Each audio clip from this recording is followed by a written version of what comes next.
Good morning or afternoon or evening or whatever hell time it is where you are.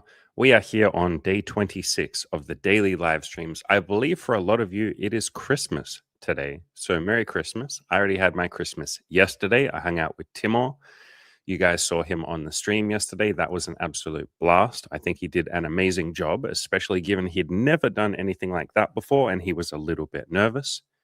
But I hung out with him. Then I hung out with my friend Jesse as well. And we had lunch together. The three of us had an absolute blast. I would love to hear from you, legends, what you guys are up to today, what you've got going on.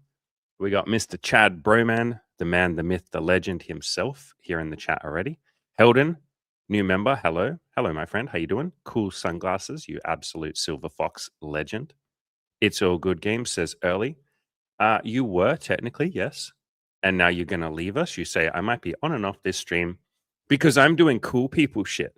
I'm cool and you guys are just doing nerdy shit. It's 4 p.m. I want my money back. Stream has not started. I was 1 minute late, my friend.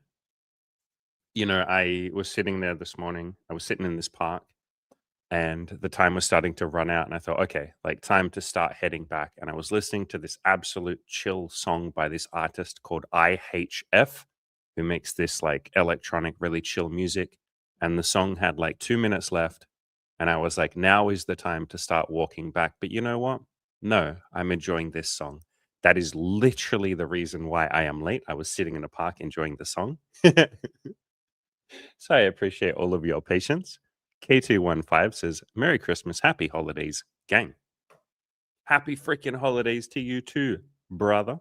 Xander says, Salve. I don't know what that means. Is that Spanish for first? No, that would be uno. What's salve mean?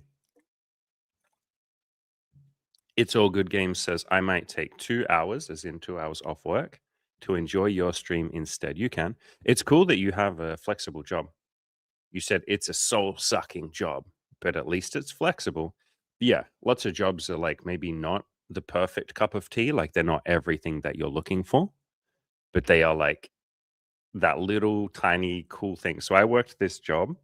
I worked at this warehouse and the commute to get there was like 2.5 hours. I am not even exaggerating because I had to take like two different buses and then a train.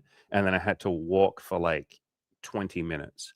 And it would literally take me 2.5 hours to get to this job and then 2.5 hours back home. A lot of people would be like, bro, that is like not even remotely like a good job. But it was such a flexible job. You could literally show up whenever the fuck you wanted, as long as they were open. And then you could go home whenever the fuck you wanted. You literally would just tell the boss, hey, boss, I'm going home now. And they'd be like, okay, cool. See you tomorrow. Are you coming in tomorrow? And you'd be like, yeah, I'll come in tomorrow. And so it was so freaking flexible. And I had that job while I was building up my coaching and while I was building my website and all of that. So I would sit on the bus and then the bus and the train. And I'd be like working on my phone or working on my laptop trying to coach people. And that job being so flexible meant that if I had a coaching call, I could literally just not go to work that day. So, yeah, sometimes we take the good with the bad. Some jobs have like cool parts and some jobs have like not so cool parts. You said you worked at Amazon warehouse briefly. It sucked, but was also meditative. You just worked at a slow, steady pace nonstop. Yeah, that's what this warehouse was like that I worked at. Yeah. It's like there's always work to do. And they made that very clear to us. They were like, look, we would like you to work as much as you want, but work whenever you want. And if you want to have a week off, like do whatever you want. Like it was so flexible, but there was always continuous work to do. And so, yeah, same as you, man. It was just like meditative. You could just get into the flow state and they would let you listen to music as long as you only had one headphone in so you could still hear. And you couldn't listen to music if you were going to walk around where the forklifts and the dangerous shit was. But like, yeah, it was chill as fuck. Like you said, if any of these jobs paid decent. Yeah, my job didn't pay amazing. It paid enough that I could survive, which I was super grateful for. And then I was trying to build up the coaching income as well. But back then I was only charging like $20 for like a coaching call. But yeah, man. Chad says, yesterday and today, I had food gluttony with family. Nice. Nothing like the holidays are like the time when we're like, let's fucking binge eat. Like, let's just binge drink and binge eat. Everyone just goes mad. It's like really fun. It's really cool. And then some people extend that until like New Year's Day. And then they're like, all right, fuck. Like, that was fun. I gained 10 kilograms. Let's get back on the diet. Yeah, holidays are fun, man.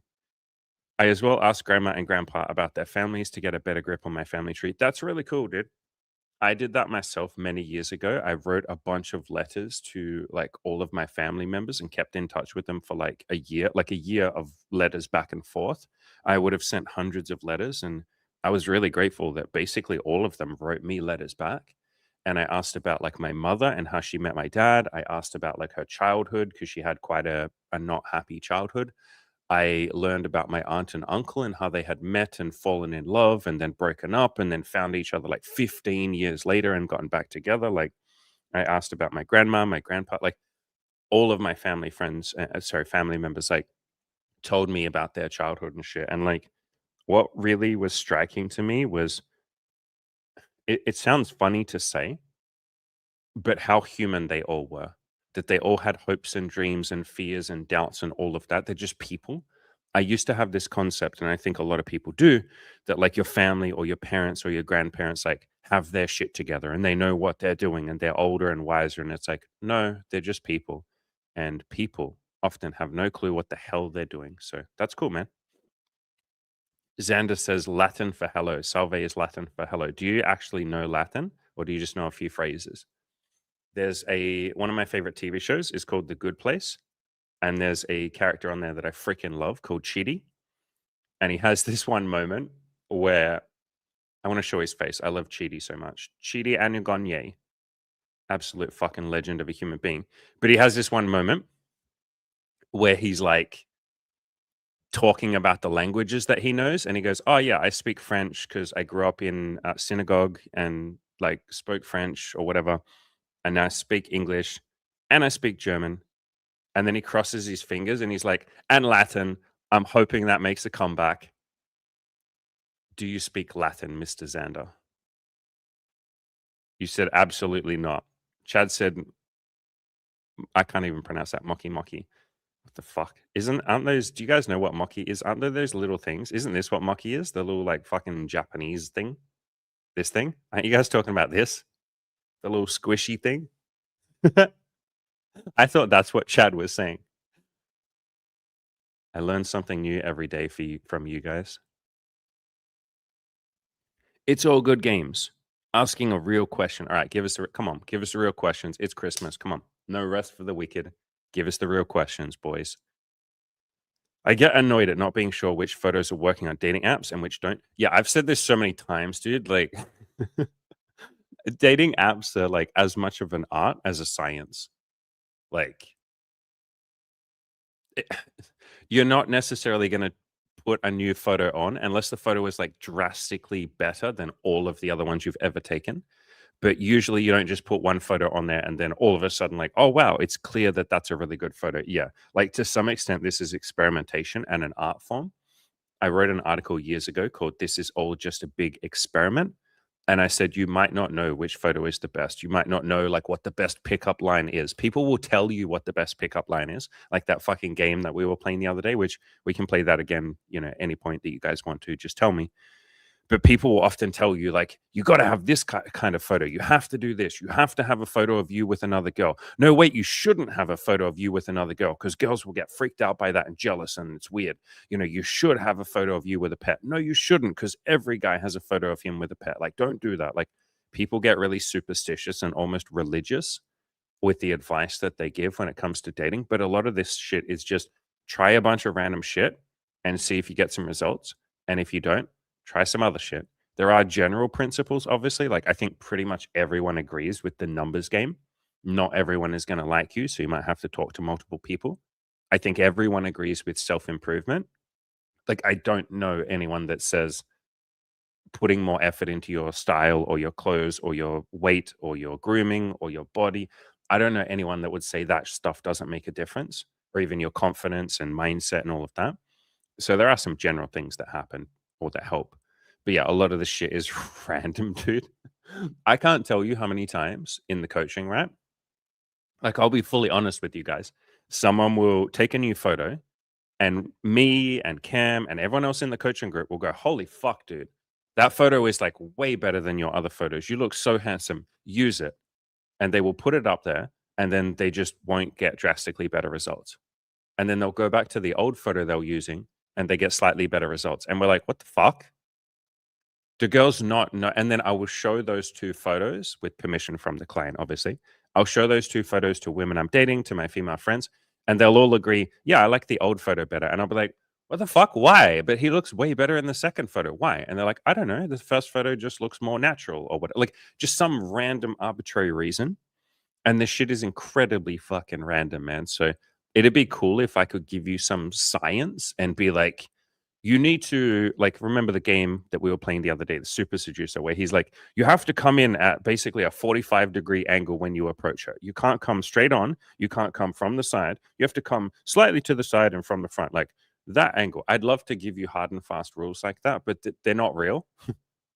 And if I give you hard and fast rules like that, you'll do it. And then you'll be like, this didn't help that much. It helped a little bit, but not a lot. And it's like, yeah, man, the shit's random. Like, really random. As you said, the whole results shit randomness is so annoying. It's annoying if you say it's annoying. A more accurate statement is, I'm annoyed by it. And the good news is we can do something about that.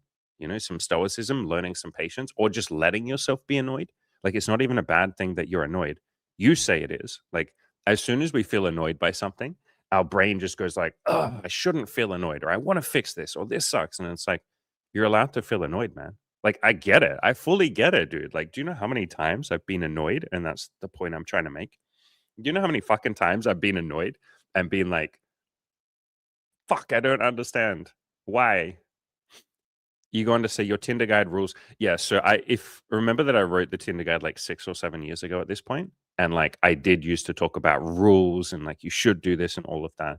Like even now, I've seen some guys take a selfie in the bathroom mirror and get results. So like there are no fucking rules, man. I've been doing this for long enough to know there's no rules other than just the general self-improvement stuff and all of that. But yeah, you said that alone is a game changer to just go outside and take some photos. Yeah, yeah. You're basically just trying to put in effort. Like maybe if I'm to give you a rule or something, it would be something like put in some effort, which you are, man. Like you're putting in effort.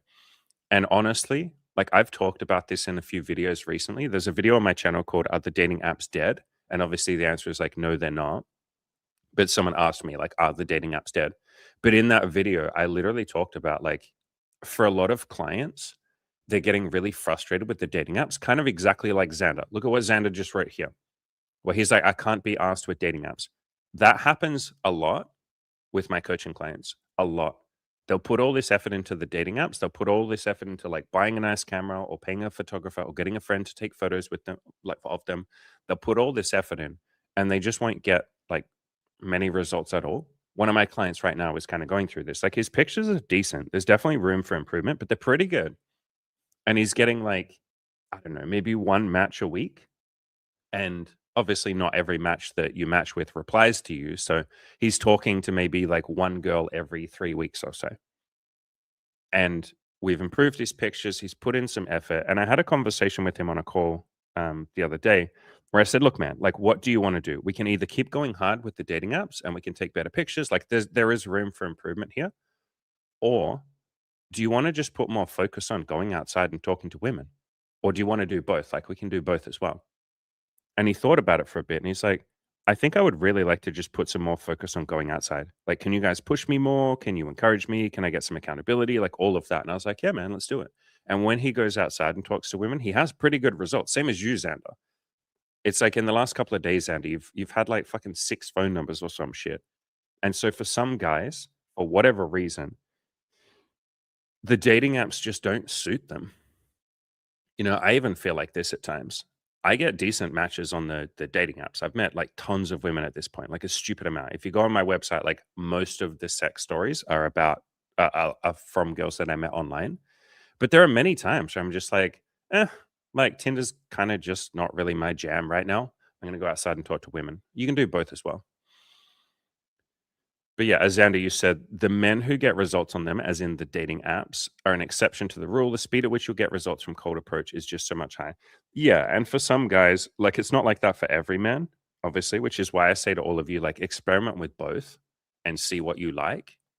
But yeah, some guys are like the Xander, they go down the Xander path and they're like, fuck this, why don't I just go outside and say hi? And it's like, yeah, man.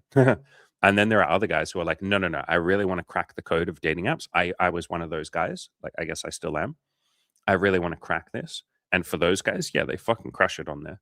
So you can do both or pick the one you like. But I like part of the reason I like being able to go outside and talk to someone is first of all, it feels very masculine. Like Xander, you'd probably agree with that. And second of all, because you get instant feedback. Like if you're on the dating apps, you put all this effort into making a profile. Maybe your pictures aren't amazing. And so you get like no matches. And then you're like, well, I literally don't have anyone to talk to. How am I supposed to play the numbers game? And so you go out, you take more photos, you improve that, you use my free Tinder guide, all of that shit. And then maybe you get some matches, but then half of them don't reply, which is okay. Like that's just what dating apps are. But half of them don't reply. And you're like, well, what the fuck? Like I'm talking to all these, I'm talking at all of these girls and none of them are talking back to me.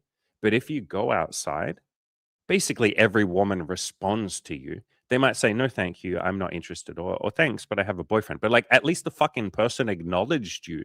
You feel like you're seen. And for a lot of you guys, that's what you're wanting from this whole sex and dating thing. You're just wanting to not be fucking invisible for half a second. You're wanting someone to actually acknowledge that you exist, almost like you go on the dating apps. A lot of guys go on the dating apps. It's almost like they're waving their hands in the air and saying, hello, can anyone fucking see me on here? What am I, invisible? Hello?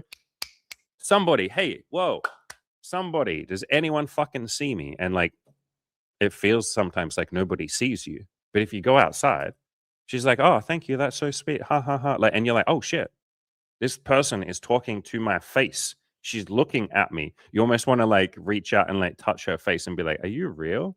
Like you just start touching her fucking cheeks. You're like, whoa, what the fuck? Like a chick is like, and then you start, oh yeah, and then fucking don't do that. Don't do that.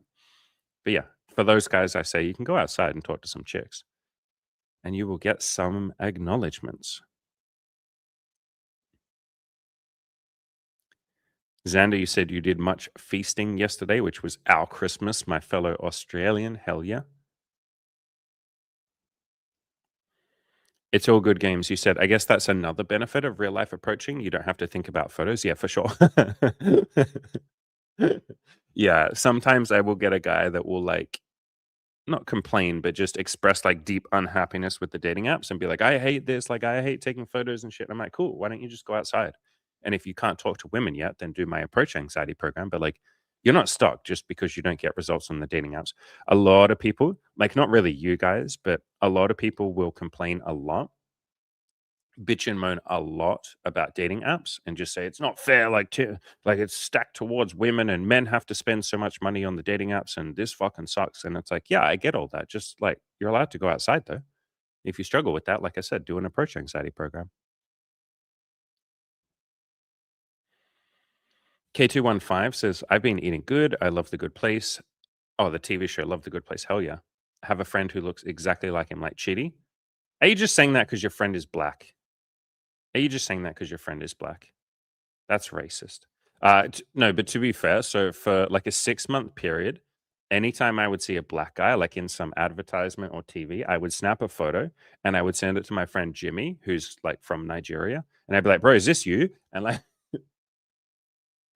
and he asked me one time, he's like, do you actually think any of these people look like me? And I was like, no, I'm fucking with you, man. Like, why don't you just send me pictures of, and so he started sending me a couple of pictures of like bald dudes and being like, is this you, Andy? And I was like, fucking looks like me. Might be me.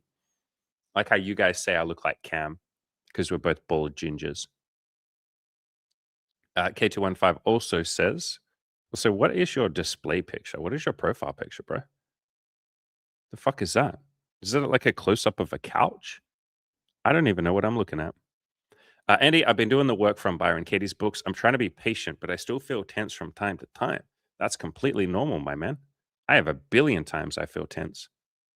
How can I be patient with myself through this process of inquiry? Just do your best, man. And like Byron Katie would say, and I will say it too, in the times when you can't be patient, that's okay.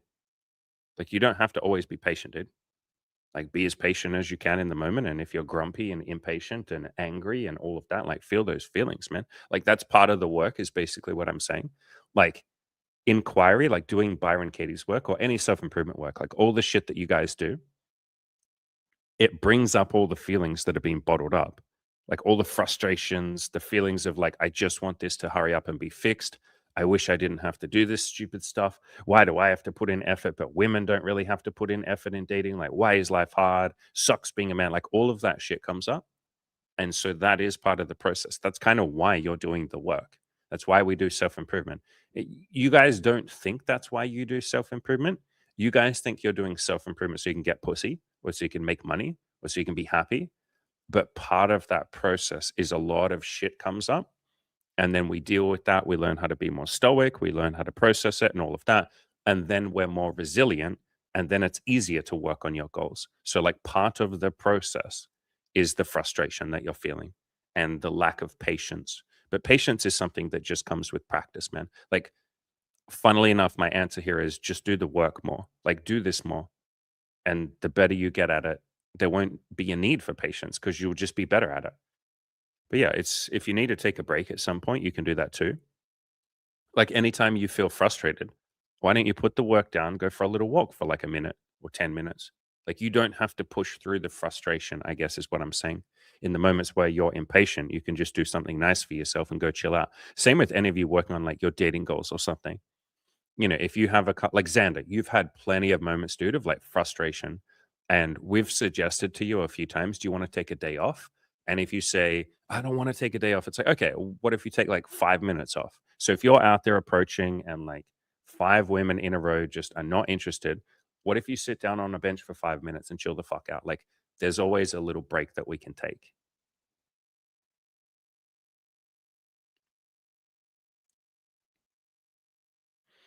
K215 says so many things have come up during the looking into my thought process, as in like all of this shit. I'm not sure where to start. Start at the top. Like any place is as good as any other place to start, honestly. Like Byron Katie says that a lot. Any decent therapist will tell you the same shit. You know, like a lot of people go to therapists and say, I don't even know where to begin. And sometimes the therapist will say, why don't you start at the beginning, like childhood or something? That's a decent place to start. Why don't you just tell me how you're feeling right now? Why don't you tell me what happened this week? How's work?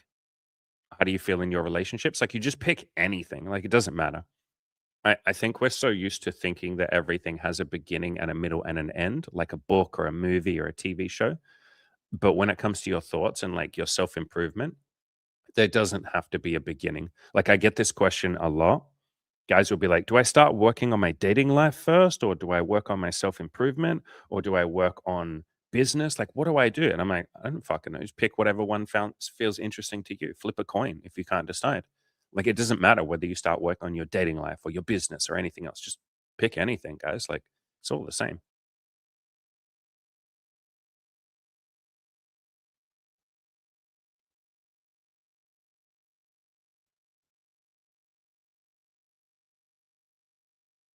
Hilden says, I am in my mid 50s. I want to hook up with this 24-year-old. Amazing, dude. We At the moment, I have to sell the house of my deceased mum. She helps me selling it, but she's the daughter of my sister's friend. Tell us more, brother. Have you guys already like have you asked her out? I guess like how far are you into this?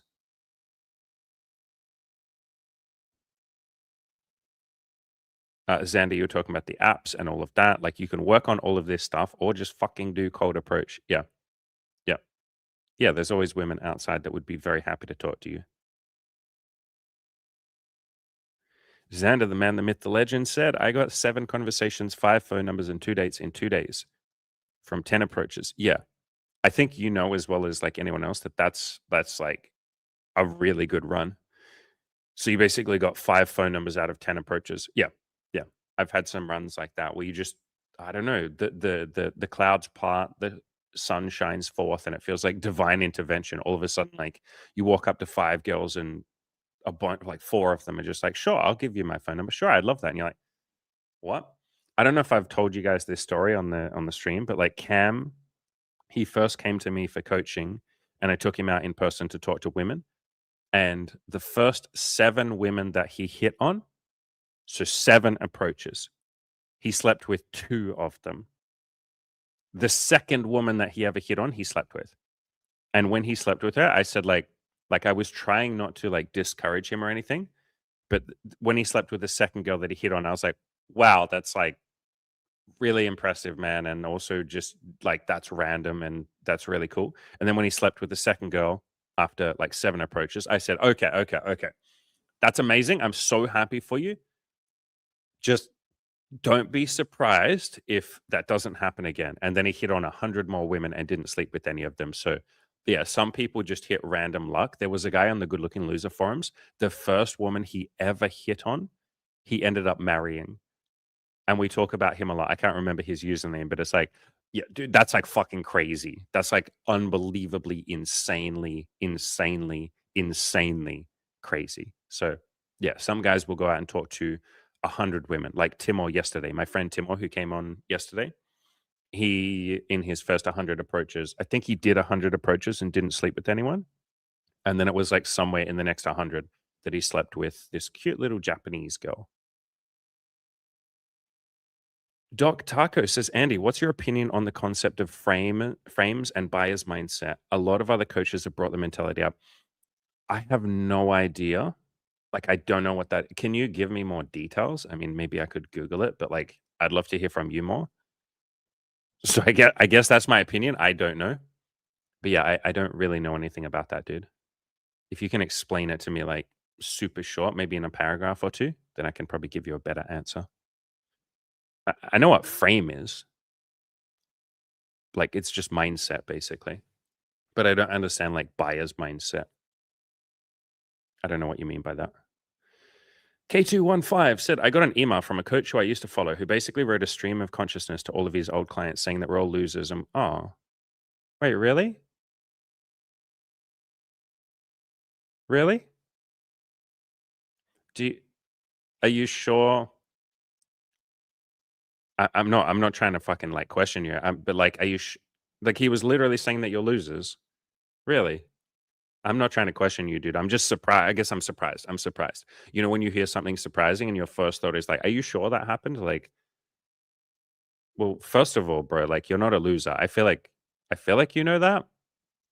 I, I feel like I want to contact his email list and be like, "Hey guys, sorry, like someone hacked his email. I just want you to all know that you're not losers. You will get results. Just keep going forwards. It's going to work out. Like, sorry about that. Ignore the last email. He got hacked. Like, he was drunk. He was having a bad day. It's okay." Do you have a copy of the email, man? Like, I don't know if you're happy to share it. Like, I'd be interested to at least read it.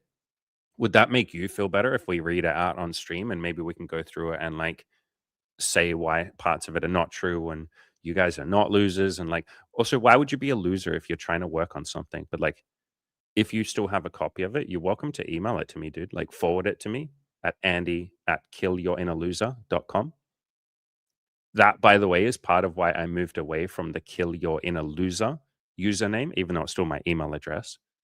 I'll probably change the email address at some point, but I moved away from that because it felt like it was dropping the hint to you guys that you're a loser unless you kill your inner loser. And it's like, no, you guys are not losers at all. Like, why would you be a loser? Like, no one on the fucking planet is a loser. But yeah, man, you said, how often do you run into coaches who are disillusioned with the community or jaded? All the time? Like a lot, like a lot, like a lot, like a lot. They don't usually say it to the audience though, but a lot. There was a video. Did I tell you guys about this video? I'm gonna let me search through my YouTube history so I can find it. But it was basically this guy who went to a bunch of like business coaches, which are pretty similar to like dating coaches. Um, and a lot of them, as a marketing technique, literally say, you're a loser right now. You want to be a winner. And if you pay me like $5,000, like 5,000 US dollars, then I can help you be a winner. And the guy who did this like investigative YouTube, like he basically went to a bunch of these dating coaches and got on the sales calls with them, recorded the call, and then showed it to like us, the audience. And he would say, "Hey, do you mind if I think about it?" And they'll be like, "Bro, winners don't think." And it's like, wait, yes, they do. What the fuck? Winners don't think, you fucking idiot. Anyway, they'd be like, winners don't think, do you really want to go back to your old loser self? That's your loser mindset talking. You're being a loser right now, dude. I didn't think you were a loser. And then he'd say, like, "Hey, I'm not comfortable with that. I'm going to leave." And then they would spam text him like 50 fucking texts a day for the next week, just saying, "Hey man, it looks like you're just happy to be a fucking loser again. So sorry that you don't want to make money, you loser." And I was like, whoa, dude, like, yeah, I jump around with the concepts of like play to win and play not to lose, but I would never call you guys fucking losers. So let me see if I can find this video. But oh, dude, like some people get hot and heavy with the guilt tripping and the it's like emotional manipulation, obviously. Like you are literally manipulating people. You said it's about 17 pages if you want. I can just screenshot the pages where he said that. I mean, if you're happy to, man, because I feel like it might be useful for us to go through and be like, ah, come on, guys. Like, you guys are not losers. Like, yeah. And maybe you already know you're not a loser, dude. But like, yeah, if you guys are happy to, I'd love to do a deep dive on that. Okay, good. You said, I know I'm not a loser. I've done so much work on my mindset to get to the point where I can say that and believe that. Cool. Even the fact that I read that and felt for him is huge for me. Yeah, that's cool, dude. Like when you can get to a point where you can go, wow, this guy isn't my enemy. Like I have no enemies. He's probably just going through some shit. Mm. Then it really starts to feel like nobody is your enemy. And then you don't need to defend yourself. You don't have to always walk on eggshells going like, everyone's trying to fuck me over. You're just like, no, man, some people are going through some shit and they want to lash out at me. And I'm not interested in that. I'll just gently walk away from that. Like you still have healthy self love. But yeah, man, that's really cool. So this is the video. It's called Infiltrating the Internet's Biggest Scam. I can put it in the chat. I'll put the link in the chat. But I really liked this. He talked about like Andrew Tate, and although he only really touched on them a little bit, but he talked to a lot of like the salespeople. You guys can see like the crazy pressure sales techniques. It's like pretty fucking intense and not super like uh the main problem with all of those kind of like crazy over the top sales techniques, like calling you guys losers and all of that, is you then lower that person's agency, you lower their masculinity, you make them feel like a scared little boy who has to just do what you say. You put them in a panic state and literally make them upset.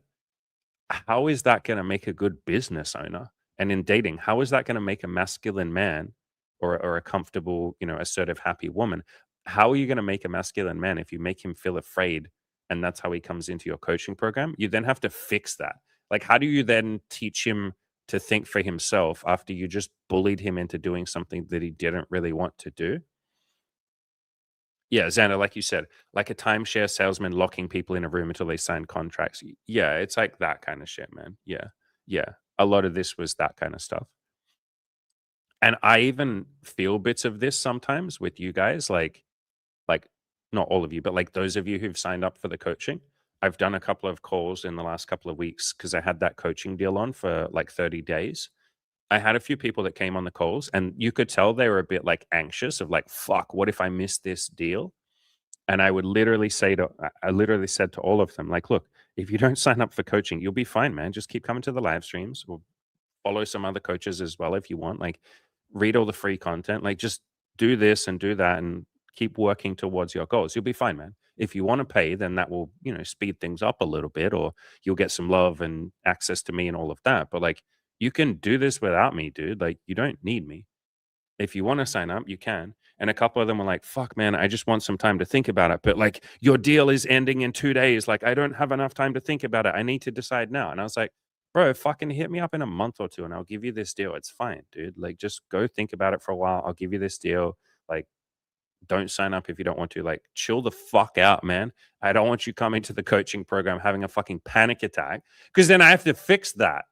Not that it's, something that needs fixing, but you know what I mean? Like, I have to then coach you through the panic attack that I just gave you to sign up for the coaching. And then all the doubts that you'll have for the next 12 weeks of coaching going, fuck, did I make a bad decision? Should I not have signed up? Why did I pay him all this money? Fuck. Like, why the fuck would I want you to sign up under that state? That's like a therapist slapping you across the face and like fucking punching you and then be like, all right, so how's your life going right now? And they're like, fuck, I just got bullied and hit. My face hurts. And they're like, oh, interesting. Like, how long has that been going on? Like, you hit me. You just hurt me. Interesting. Like, why do you think it is that you let yourself get bullied and hurt all the time? Like, what the fuck? It's like some gaslighting shit. It's all good games. You say this is real. These coaches do that. There's lots of people that do, man. Like, surely you know there's like scams on the internet and shit, dude. Yeah. Yeah, dude. Lots of people. Yes. Yes. I work in a very like I'm in like the dating industry and also just the coaching industry, life coaching, and I do business coaching. Those are three of like the most unethical, like there are unethical people in those industries. There's a hell of a lot of beautiful, good people. Like, let's be very clear on that. My industry is also one of the most generous. There are so many people that give out so much free content in dating, in coaching, like life coaching, self improvement, mindset. There are so many people giving out so much free shit. So many people. So it's like two extremes and opposite extremes. Like the people who give basically nothing away for free and all of their content is just, hey, do you want to stop being a fucking loser? Here's my 12 secrets, but you only get them if you sign up for my coaching program. I'm basically going to give you zero useful information. And everything I put out there is going to be talking about how cool my life is. Like Andrew Tate does a lot of that stuff, where it's just like blowing yourself up. Dan Bilzerian does that stuff. It's like, look how cool I am, and fuck you for not being me. And there's like no content of like how to actually do that, and that's hidden behind the paywall. Like it's a very good marketing strategy. So there's lots of people like that, and then there's lots of people on the exact opposite end who are just like, fuck it, man, YOLO, I'm going to do 1,000 videos for free. Here you go, here's everything I learned over the last 20 years, fucking have it, I don't give a fuck, man. And if you want to pay me, then pay me, that's cool, I appreciate that. There's so many people like that that give shit away for free. So many people. I would say the majority of people in dating coaching, life coaching, business coaching, I'd say the majority of them give away a shitload for free. Like the majority of them are really nice people. There's just enough of them that are like there to just take your money. Like you said, yes, yes, yes. It very much relies on finding people who are at the lowest point in their life and feel very vulnerable, and then jumping on those people, like, and offering them salvation, offering them like almost like you're a religion. You're like Jesus Christ or some shit. You're like, hey, my brother, I can absolve you of your loser status. I can absolve you of your sins. Just pay me $5,500, and then I can like potentially maybe give you the answers. But I would generally say, like, this is just a general rule that I have for myself. You guys can do whatever you want. Generally speaking, I don't hand people lots and lots of money unless they've already helped me for free. Like, and that doesn't apply to every business, obviously. Like, I don't go to a restaurant and say, I'm not going to pay you money unless you give me food for free. No, no, no. I'm just saying for like really high ticket coaching, like what I offer, like coaching that's like $5,000. I would never give someone $5,000 unless I've seen all of their free content first. I would pay someone a few $100s. Like I've done that before. Like, here's $100. Can I jump on a call with you? Absolutely, I'd do that. But I would hold off paying like $5,000 unless you've actually had someone really help you. I would say 99.9% of the people that come to my coaching have followed me for years, like years. Every now and then there will be an exception to that. Laz, who I did an interview with him, he's on the YouTube channel. He had basically watched one or two of my videos and he's like, bro, I'm sold.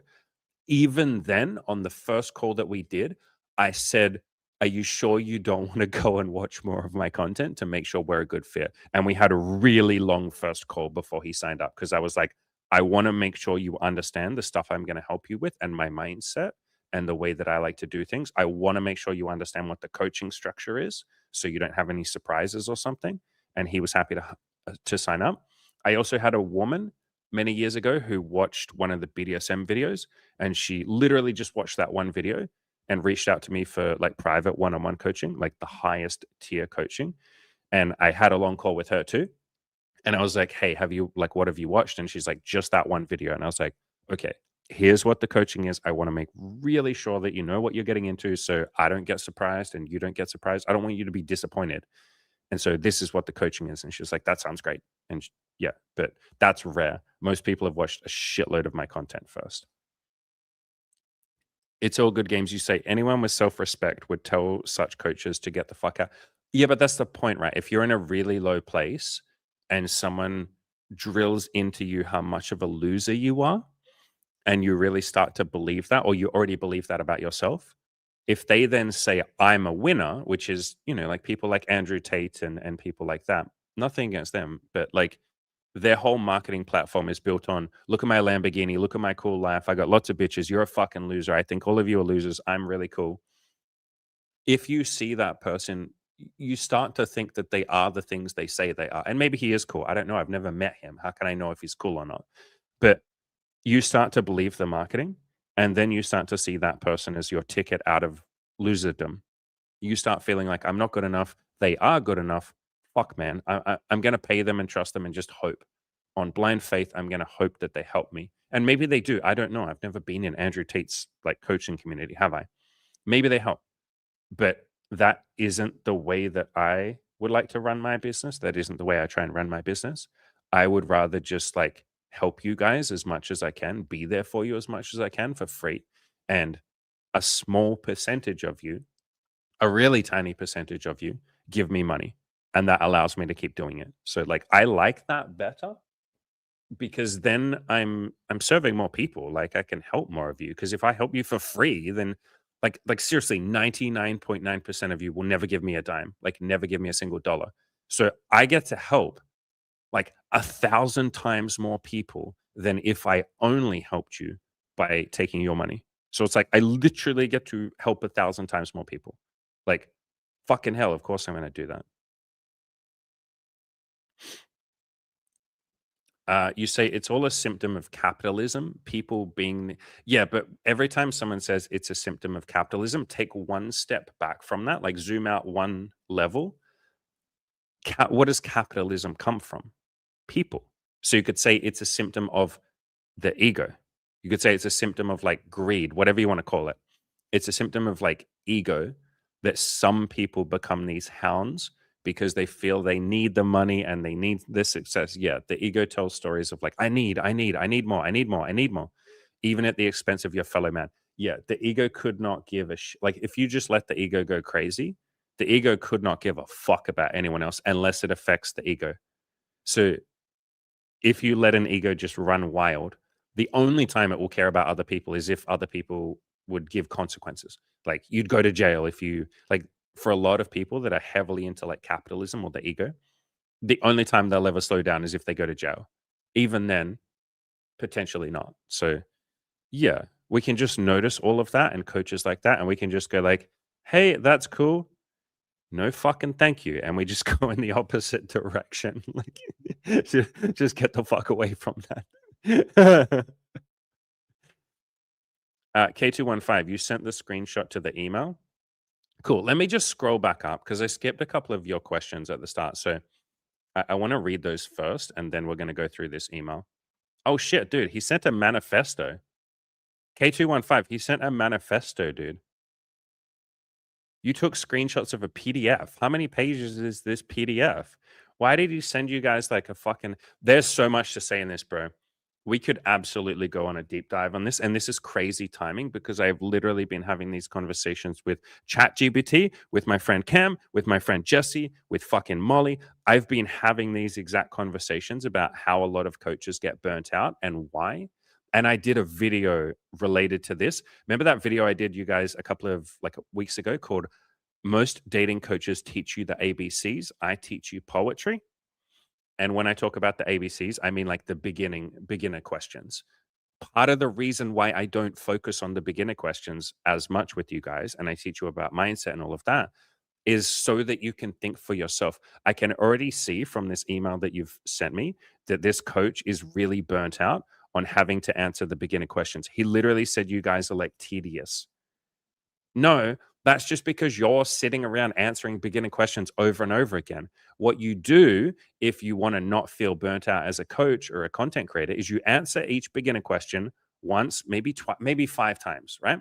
You put them in 5 different videos, and then anytime anyone else asks that question, you point them to the video. That's why I fucking do that with you guys all the time. How many fucking times do you guys hear me say, check out this video, check out this article, go read this all the time, right? I do that like fucking 100 times a stream so that I don't get burnt out from answering the same questions over and over again. You put it in an article or put it in a video and you point people to it. Fucking just point right at that. It's like you nerds will know this. It's like fucking programming, right? You write a function or you do good object oriented programming so you don't have to keep retyping the same fucking code all the time. You just use the function. You point to it. You say, "Well, I already wrote that before. Just run that function again." Same thing with coaching, man. You do it once, maybe twice, maybe fucking a few times, and then you just point people to those videos. And then you're free to talk about the higher level concepts. You can talk about mindset and love and what the fuck are we here for in the first place? What is sex? How do we enjoy it? Like you can go deeper on that, the topics that are more interesting to you. But yes, I've seen a lot of dating coaches get really burnt out. I know a couple of them and I've had private conversations with them and they are really burnt out and they feel tedious. They're like, I'm just answering tedious questions. And I'm like, stop. Why don't you just stop? Like, why don't you just do the shit you want to do? And they're like, I can't, like these guys keep asking me the same questions. And I'm like, then stop fucking answering them or answer them by saying, hey man, I covered that in this video. Go check that out, brother. And if you got any more questions, come back and ask me. Just do that. Ah. So yeah, man, I can see the pain that this guy is writing from. Anyway, let me scroll back up and answer some of the questions that I missed from you guys. But yeah, I'm passionate about this K215. Dude, I have so much to say about this topic. I'm so grateful that you emailed me this. If you want to send me the whole thing, like if you're happy to, please do. Like, I will go fucking balls deep on that shit, dude. Either on stream or just by myself. Like, yes, please email me that, dude. Thank you for sending this, by the way.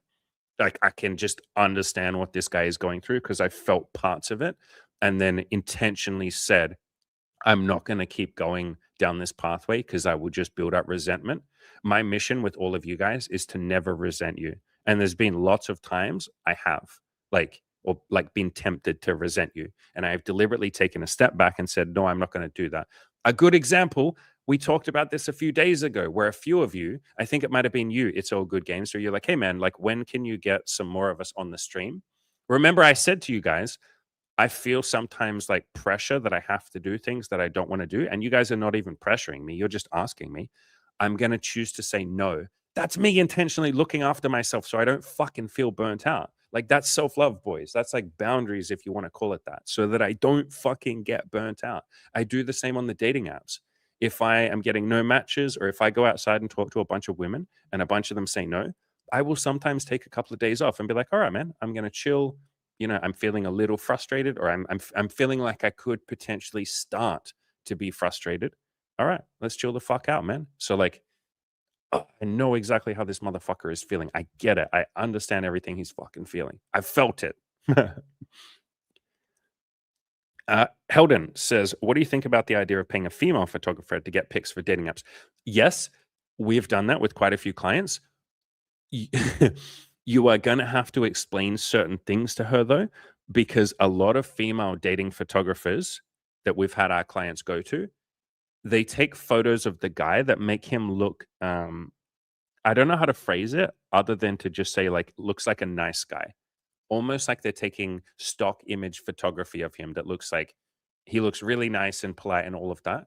And so we get our clients to say to the female photographer, I want to look sexy. I want to look like I'm here to get laid. And you might want a relationship, Holden, but like try and add more of that masculine edginess or sex appeal. But a female photographer won't do that unless you literally tell her to. A male dating photographer will, a lot of them will, but you have to literally have a conversation and be like, I'm trying to look sexy, by the way. Don't make me look safe. Because that's what most women want, right? They want a man who looks like safe, even if they sleep with the guy who looks sexy. And so, yeah, like you'll have to have a little conversation with her and only go to a female dating photographer who specifically says, yeah, I get it. I can make you sexy. Any of them who don't give you a great answer, I wouldn't go to them.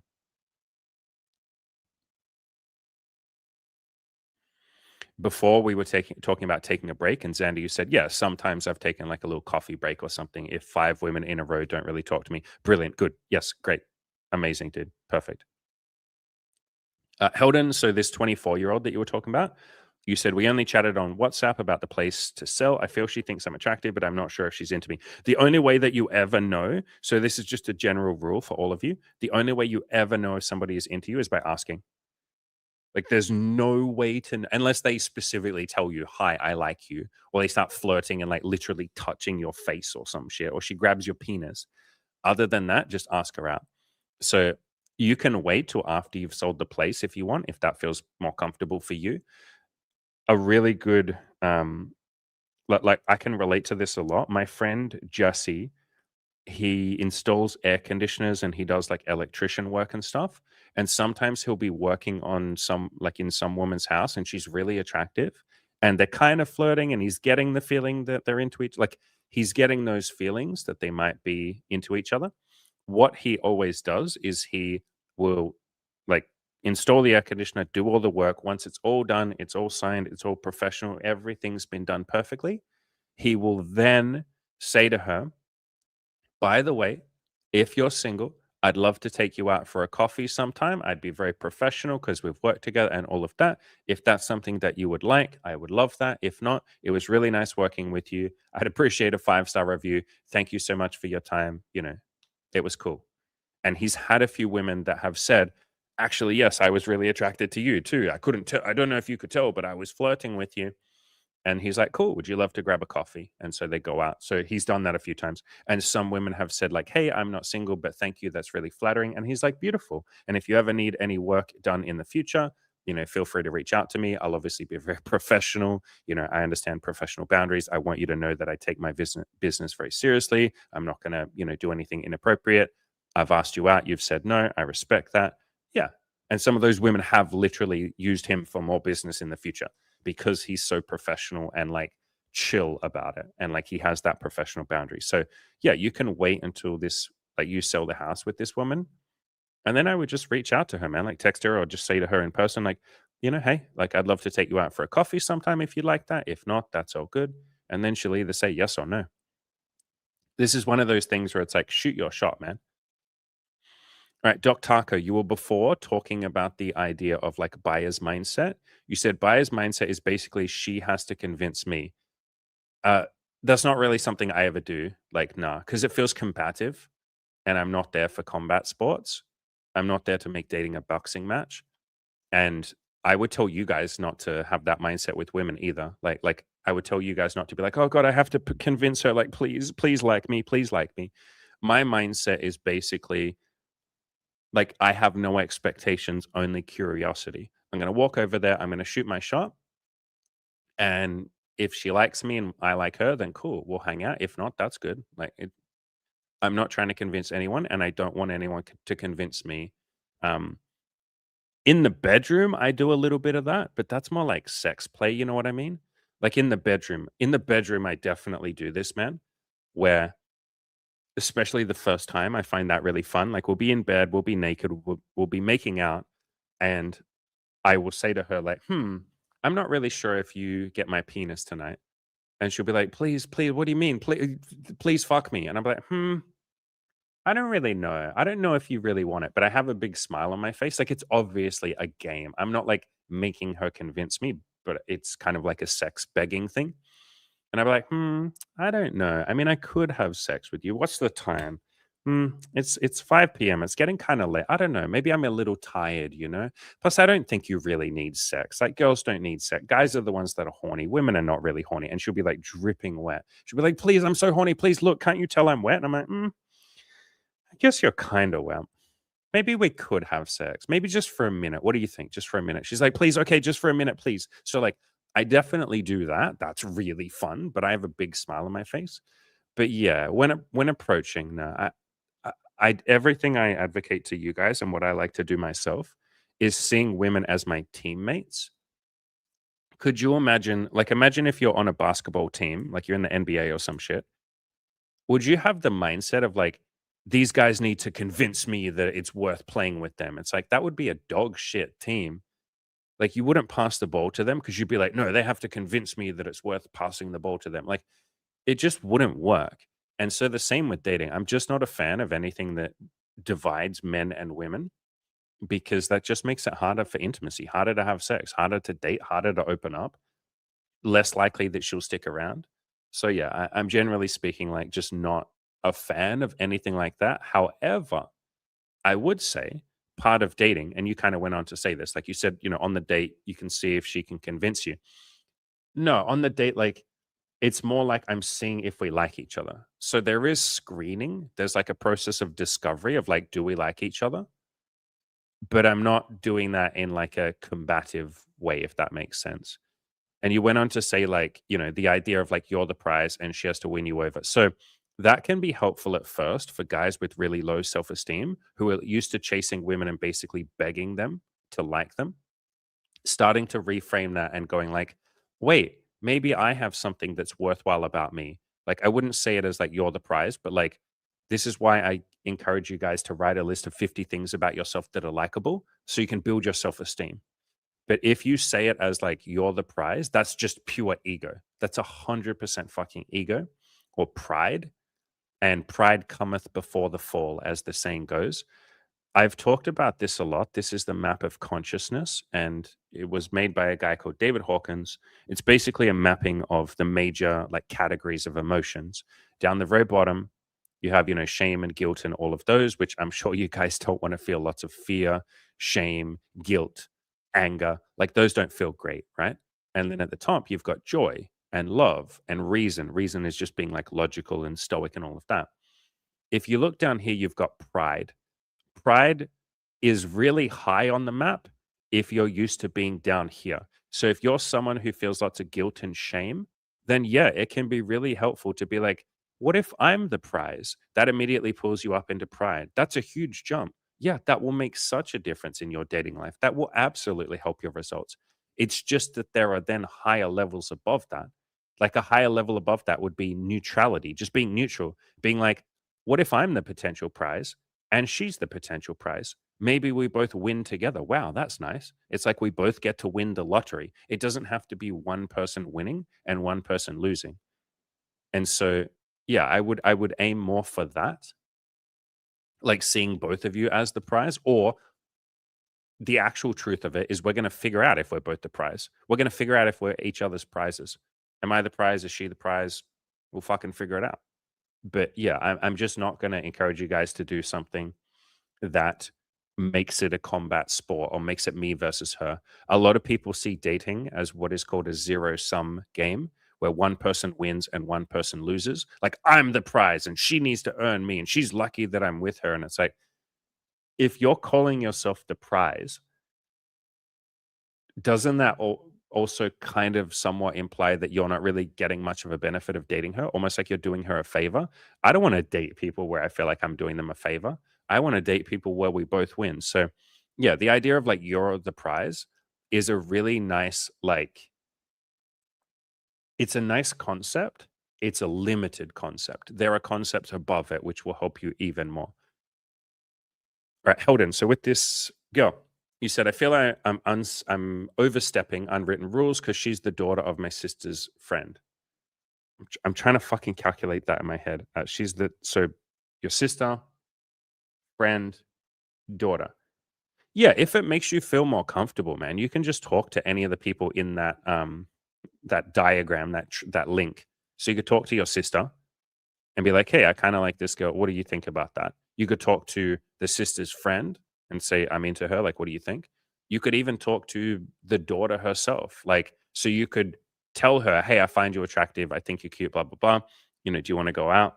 If she says yes, you could say, just so we're clear, you are literally the daughter of my sister's friend. How do you feel about that? How do we both feel about this? Like, you can just talk about this stuff, man. Like, a lot of this stuff, we try and figure out the answers by ourselves. We're like, am I breaking an unwritten rule? It's like, ask the other person. They can help you figure it out. Or ask your sister. She can help you. Or your sister's friend. She can help you. Like, you don't have to figure this out by yourself. If it's ethical or not, they can help you.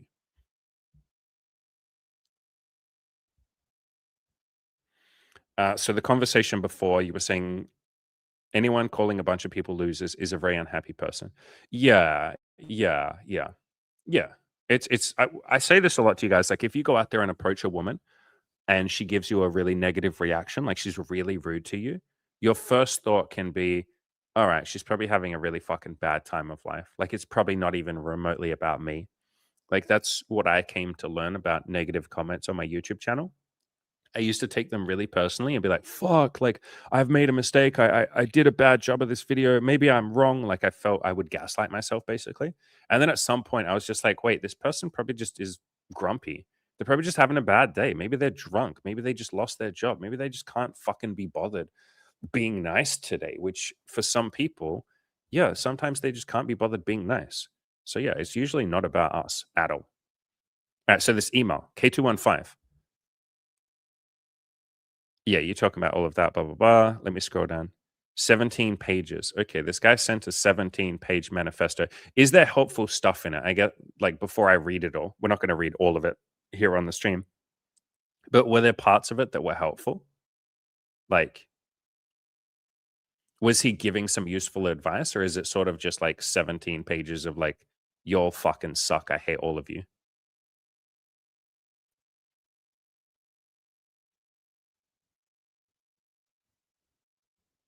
All right, I'm scrolling. Let me catch up. Andy's already seen Death Note. Have I? I don't think I've seen Death Note. I've seen Full Metal Alchemist. Yeah, I watched like fucking all of that, and then even the movie. Um, I don't think I've watched Death Note. I think Cam would have. Yeah, I haven't watched Death Note. No, no, no. I'm looking it up now. I haven't watched this. No, I watched Bleach, like hundreds of episodes, and then at some point I realized there was like thousands of episodes, and I was like, "Fuck no, I'm not going to be able to watch all of this." Um, I watched Cowboy Bebop. I've watched like lots of anime. Ghost in the Shell, a ton of anime movies, every Studio Ghibli movie. I've read some manga.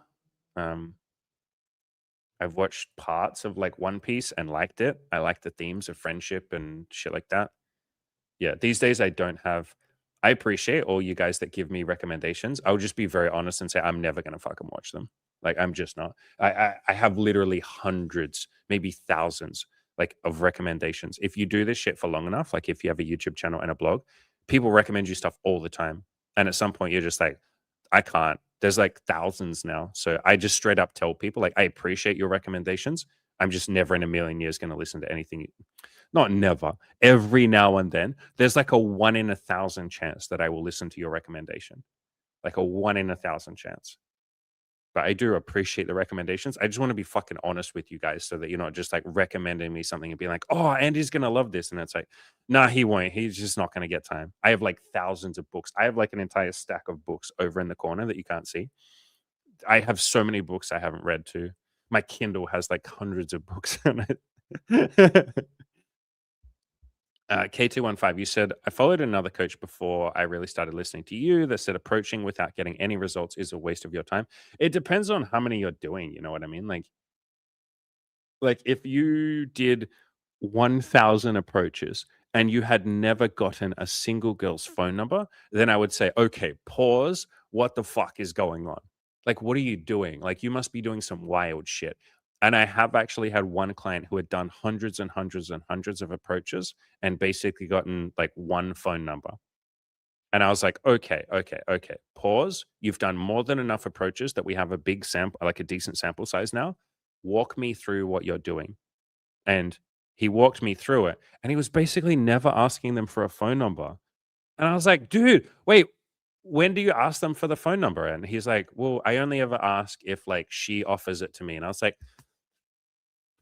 bro, that's like never gonna happen. They're never gonna give you a fucking phone number, dude. Like you have to do it. And then as soon as he started asking every woman or most women for a phone number, he started getting phone numbers. And I was like, dude, it was just this. So like, yeah, there is a certain amount of approaches that I would say if you've done, I don't know, man, 200, 300 approaches. If you've done 200 approaches and gotten one phone number, then I would say, okay, pause, stop, let's figure it out. And even then, it would just be one little tweak like that. It's not some big monumental thing. But generally speaking, what you're saying here, I wouldn't say like approaching is a waste of your time.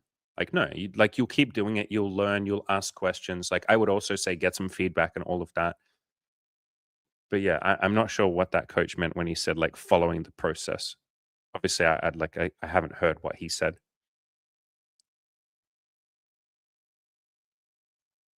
It's all good games. What you said here, I think if you need to grow a fan base, an audience, you start with everything free and the money will come. Yeah, for sure. Because it's like the quickest way to build. And this isn't why I did it. I built my shit. Like I started writing because people people needed help, and they said to me like, "Can you please start a website?" And I was like, "Okay, fine." Like, I had no intention of making money. The money started coming, like, people started saying, "Can I send you money?" And I was like, "You don't have to do that, bro. Like, that's weird. Don't send me money." And a couple of people wanted coaching, and I was like, "Hmm, if I'm gonna sit there on a coaching call, I think I want that to be paid." And I was really scared to ask for money, but like the money just started accidentally coming. So sometimes you won't even intend to make money. I didn't want to make money at the start. It took me about a year before I earned my first dollar. I didn't want to make money. People offered it to me, and I would just be like, no, no, no, it's okay. Like, thank you so much. So, like, yeah, if you give enough shit away for free, especially if we're talking about like advice or an audience or like entertainment, even if you give enough shit away for free, people will like make you take money. Like, they'll basically find your fucking PayPal address. They'll just use your email address, type that into PayPal, and be like, "I'm gonna send this motherfucker like $10, and he's gonna have to accept it." And you'll be like, "What the fuck? I accidentally got money." So, yeah, it isn't necessarily something I'd tell everyone in the world to do because it does require you giving a lot, and you do need to be okay with the fact that you're giving at the start a hell of a lot and not necessarily getting a shitload of money back. Like, you might make very little at the start. You can supplement that by offering something like writing a book and charging for that. Like on Twitch, saying to people, "Hey guys, I really appreciate the donations and stuff like that." And then people will donate.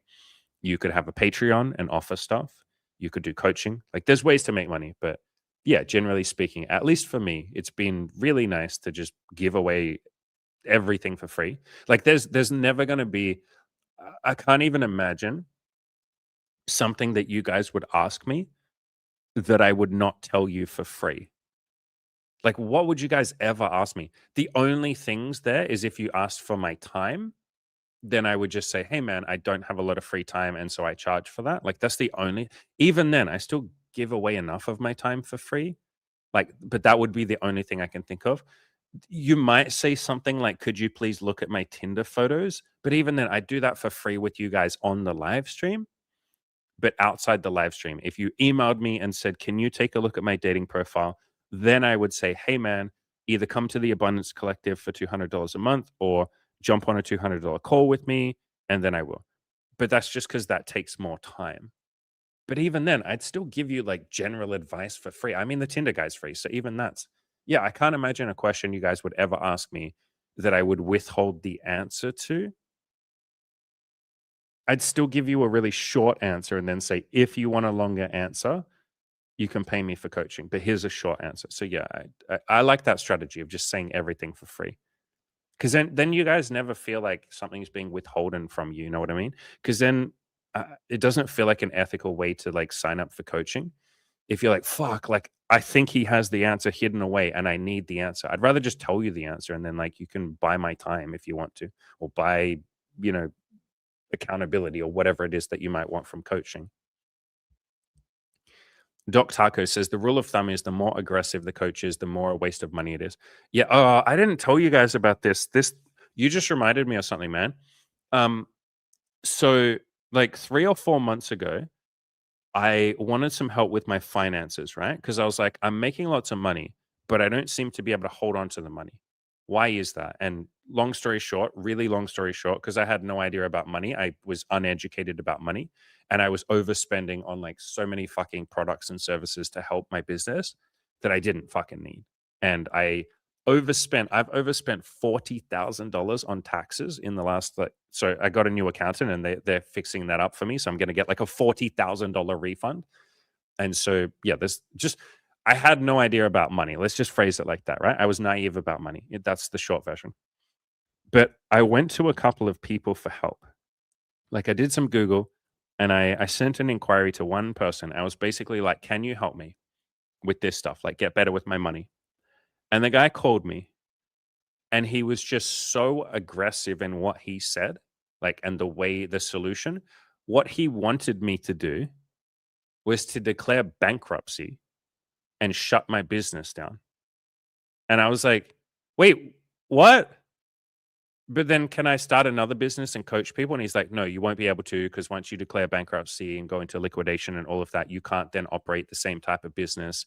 You have to do a different business. And I was like, Wait, but why am I shutting my business down? Like, I like helping people. Like, can I still run my YouTube channel? I'm confused. Can I run my YouTube channel? And he's like, you won't be able to run the YouTube channel. No, you can start a new one, but like you can't have the old one. I was like, but what about my audience and my clients that I'm helping? You won't be able to help them unless they follow you. And I was like, wait, what? I'm confused. Why am I deleting my business though? Like, huh? Why? And he was just like pressuring me. And so at the end, I was like, hey, man, I don't understand any of what you're saying. I'm confused. I just wanted some like help with finances. I just wanted someone to tell me how to spend my money better and how to save it and bank accounts and shit. I'm confused, man. And so I left. He called me fucking 7 times while I was so I left that phone call. I jump on a phone call with my friend Jesse, and I was basically like, Jesse, I'm feeling really gaslit, dude. This guy just tried to tell me to like delete my business. And I'm like, really fucking, should I delete my business? Because he was using these hardcore sales tactics. And I was like, should I like go bankrupt? That's not the right. I'm not bankrupt though. Like, wait, I have money in my bank account. Why do I have to go bankrupt? I'm confused. Jesse, what's going on? And while I was talking to my friend Jesse, this guy called me like fucking 12 times during like the 20 minutes I'm on the phone to Jesse. And I was literally like, bro, this guy keeps fucking calling me. What the fuck? Like, dude, I might have to hang up on you, Jesse, and block this guy's number. I'm confused. And this guy just fucking called me like 15 times after I just said I don't want to shut my business down. And then I blocked his phone number. And then he fucking emailed me a bunch of times saying, hey, man, I really recommend that you sign up with me. If you pay me like $12,000, I can go through the liquidation process with you and we can shut your business down and you can do something else. And I was just like, what the fuck? And so exactly what you said, Doc Taco, you just reminded me of that guy. Yeah, you just reminded me of that guy, dude. That he was like so aggressive. Also, all of this was on a Sunday. As my friend Jesse said, and it was like 9 a.m. in the morning. And Jesse was like, who the fuck is that aggressive on a Sunday morning? Who the fuck doesn't have Sunday off to do? And I work on Sundays, but like, I'm not going to fucking harass someone 15 times on a Sunday. So you reminded me of all of that, man. I'd forgotten that story, dude. Thank you for reminding me of that.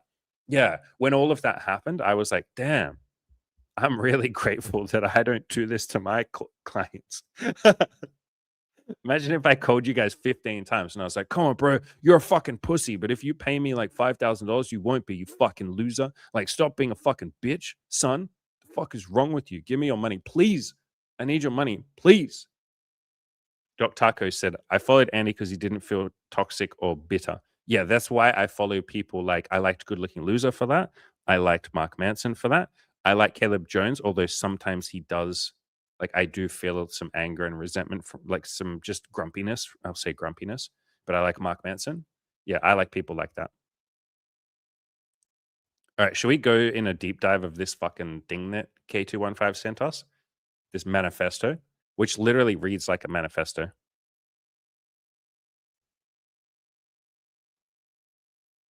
Also, Heldon, I will just say this. So you said, I think it's a good idea, like waiting until you sell the house, but I'm impatient. Takes bloody months to sell the thing. You can always just ask her now, man. I feel like with a lot of this stuff, we're really afraid to make it awkward. Like, what if I hit on her and then it's awkward? But you can like smooth that over by just hitting on someone and pointing out the fact that it might be awkward. You could be like, hey, maybe this would be a bit awkward because, we're working on this house together, but would you like to grab a coffee with me sometime? And then if she says no, you can be like, that's cool. Let's keep it professional though. Like, it's like I hit on you, but it doesn't have to be weird between us. Like you can do that in the workplace too. So you can always just smooth it over, man. Like some of my female friends were women that I made out with and went on a date with and played with their boobs. And then we became friends, right? And when we became friends, I literally just had a conversation with them where I was like, "Hey, I know we've literally like fucking touched each other's bits and made out and shit, but like it doesn't have to be weird between us. Maybe it'll be a bit awkward for the first couple of times. That's cool, but yeah, like it's allowed to be chill." And they were like, "Okay, thank you for saying that." Yeah, because I was worried that it would feel weird. I guess it can feel weird, and then it will be okay. So you can always just kind of smooth it over. It's all good. Game says, "What's the point of reading some guy's long ass manifesto? It doesn't make sense to me. Like, who cares?" Well, my wonderful, beautiful friend, and I'm saying this with a smile on my face, it's not all about you. And you say, who cares? We care. We care, brother. It's not always about you. I love you, but it's not always about you. But to answer your actual question, like I'll give you an actual proper answer. What is the point of reading it? To read the bits of like him going through the burnout. Like this guy's clearly going through some burnout and then blaming it on the audience. And I've definitely felt burnout. You say it's a hateful manifesto, is it? Well, I haven't read it all yet. I guess we won't focus on the bits of hate because I somewhat agree with you. I actually somewhat agree with what you're saying here. You said it's a hateful manifesto. Yeah, I don't always like point towards hate or focus on hate. So I think you're actually making a really good point. I think you're making a good point. I still want to go through it a little bit. We'll see. Let me scroll through the rest of your questions and then we'll see how we feel. We're probably still going to look at it, but we don't have to read the whole. We're not going to read the 17-page manifesto. I want to make that clear. I want to make that clear. We're not going to read the whole thing. I will read it privately. But yeah, ECC says, hello, boys. Hello, you legend. Heldon says, thank you. This input has helped me a lot. Brother, thank you for the question. I appreciate you being here, man.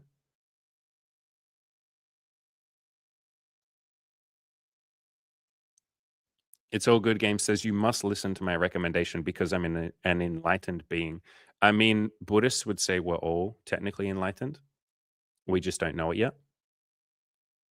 Vinland Saga. I'm definitely not going to watch it, but I appreciate it. And not because I don't want to, but like I'm not going to watch it because I have too many recommendations. Xander, exactly what you said. Yeah, I think this is pretty wise, man. You said that's one of the issues with trying to make yourself the prize or making women pursue you. Men are usually the ones who have to approach, ask for a number, date, blah, blah, blah. Yeah. So if you just say, like, I'm going to make myself the prize, then you kind of just stand there in the court. Like, you stand there on the middle of the street looking sexy, and like a million women just walk past you and ignore you. And you're like, God fucking damn it. None of these women know that I'm the prize. Like, but if you go up and say hello to some of them, then they get to discover that you might have a lot to offer or that you're the prize. And she's the prize too. Like, women look, here's the thing, women look like the prize. Men need to like act like the prize. That's not a good way of phrasing it, but I think you guys know what I'm trying to say. Women just look like the prize by default. Oh, she's pretty, she's the prize. Whereas a man, when she gets to know him, he talks about his personality, he shows what he's about. Then she's like, oh fuck, he's the prize. So generally speaking, men's inner worthiness is often hidden under the surface. And you can work on your appearance, and we talk about that, like look as good as you can and all of that. But your actual, real, amazing qualities that a lot of women will like are like underneath the surface. Like she might need to go on a date with you or text you for a little bit, or at least just you approach her and say hello and talk for 5 minutes. And she'll be like, whoa, this guy's chill. I like this guy. Like it's not obvious and apparent for men, for most men. Whereas for women, come on, you guys just walk outside and see a cute girl and be like, I want her. It's like she didn't fucking do anything. She just looks pretty. And you're like, I'd sleep with her. And it's like, you don't even know her. I'm the same too. Like, why did I hit on Molly? Because she looked pretty. Then when I talked to her, she was amazing. But like literally, I just like fucking saw her and was like, I'll hit on her. She's good enough to be hit on. Whereas like women don't look at men and be like, wow, he's good enough to talk to. Like maybe if you're really attractive, like crazy attractive. But yes, I kind of agree with you, Xander. It's like you might have to put in some of the effort. Also, Cam is here. Cam's like, I'm still trying to get him to read Berserk. Yeah, I'm okay, Cam. You are one of the people where if you recommend me to do something, I might. So Cam is like the VIP in my life. I mean, I guess because he's like my friend, but like, yeah, Cam Cam is the one exception to I will not do what you guys recommend most of the time, or I'll not watch the content that you recommend. Cam is like the one except. No, no, you can't cheat. You cheating fucks. You can't then tell Cam to make me watch something. You can't fucking do that. That's cheating. That's hijacking the system. You're like, so we just have to like make friends with Cam and get Cam to tell. No, no, that's not how this works. Heldon, I agree with what you said here, man. I think dating can be or should be played like a win-win or no deal game for both parties. 100%. Like, why would you get with someone where they don't win or you don't win? And lots of relationships do that, right? Lots of people with low self-esteem get in a relationship that isn't really making them happy because they're like, I don't deserve any better. Or they will get with someone that they don't massively like and they'll kind of compromise because they're like, I can't do any better. Or they don't care what the other person feels. They're just like, as long as I win, I don't really care about the other person. It's like we could just find someone where we both win. Yeah, you guys don't tell Cam what to recommend to me. I mean, do whatever you want. Also, it's all good game says, would you recommend walking around with a shirt saying BWC, which stands for big white cock, to let women outside know that you're packing? Well, women don't care anywhere near about dick sizes. I know you're making a joke, and it's actually a funny joke. I like this joke. I'm gonna get autistic. Women don't give a fuck about cock size anywhere near as much as you think. It's like a man thing. Men are obsessed with cocks. Like 100% men are so fucking obsessed with cock. Obsessed. We look at it, we touch it, we think about it. Is it big enough? Is it hard enough? Well, I can't get hard right now. Oh my god, it's gonna be a bad sexual experience. Like guys are just cock obsessed. Straight guys think about cock probably more than gay guys do. Honest to God. Honest to God. Um, I know you're making a joke though. Would I recommend walking around? 100% yes, do it. Do it. No, I'd walk around fucking with a shirt that says like, ask me about my 50 things that I like about myself. Ask me about my 50 things. Yeah, I would wear a shirt that said, ask me about my 50 things. And then a bunch of girls are just going to be like, all right, tell me about these 50 things. Yeah, tell me about these 50 things. And you're like, well, I'm kind, I'm warm, I have a big white cock, I'm really good at BDSM. Yeah, ask me about my 50 things. Yeah, see, ECC knows what's up. The real prize is the friends we made along the way. 100%. Yeah, tell that to a girl. Haven't read Sailor Moon. Neither have I. She wins, I win, we all win. Yeah, why not? Like, why the hell wouldn't, if you, once you realize it's possible, it's just that most people don't realize that it's possible, like for both genders or both people in a relationship to win, like in dating to win. They kind of know that in a relationship. I think most people know when we get to a serious relationship, then we both want to win. Like if you're going to marry someone, most people when they marry are like, we both want to win. Some people marry for money or to use the other person, fine. But like most people who get to the stage of marriage are like, yeah, we both want to win. Like, of course we do. But before that, in dating, lots of people treat it as like a combat sport. But once you realize that you can see it as win win, yeah, everything freaking changes because you change your entire mindset. Then you start like finding people that are a good match for you and you're a good match for them. And you will start to do stuff that you never even thought of before. Like you will try and help them win while you're dating them. Like you will try and help them with their goals. You'll make them feel good about themselves. You'll ask if they want something. You'll ask about their sexual bucket list and what they want to try. And you'll do those things. And then you'll tell them about your bucket list and what you want. And they'll help you with that. And you start to enter into this like teammate kind of mindset. And then, yeah, everything fucking changes. You'll find women want to stick around more if you're helping them win. Women want to stick around more if you want them to have a good time. And they'll help you have a good time. So everything fucking changes.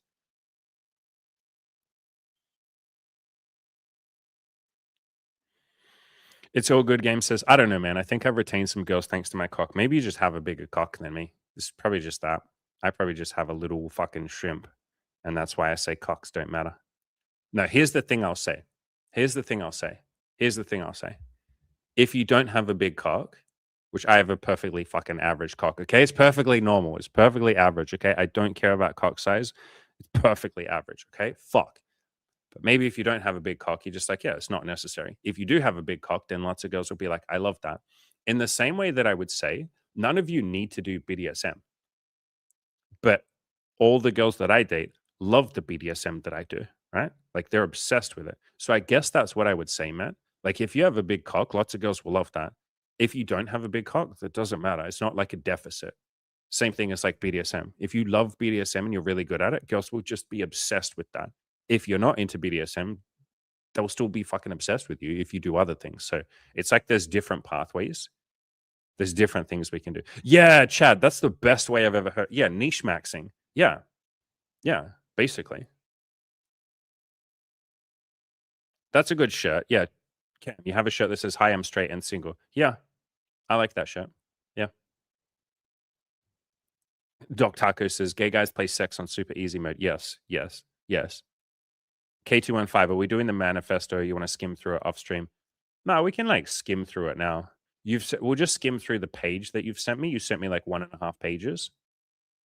I understand what "It's all good games" is saying. Basically, "It's all good games." You're having a strong. It feels like a strong reaction, like a passionate reaction where you're like, "I don't wanna fucking read some dude telling us we suck," and it's like, I get that, man.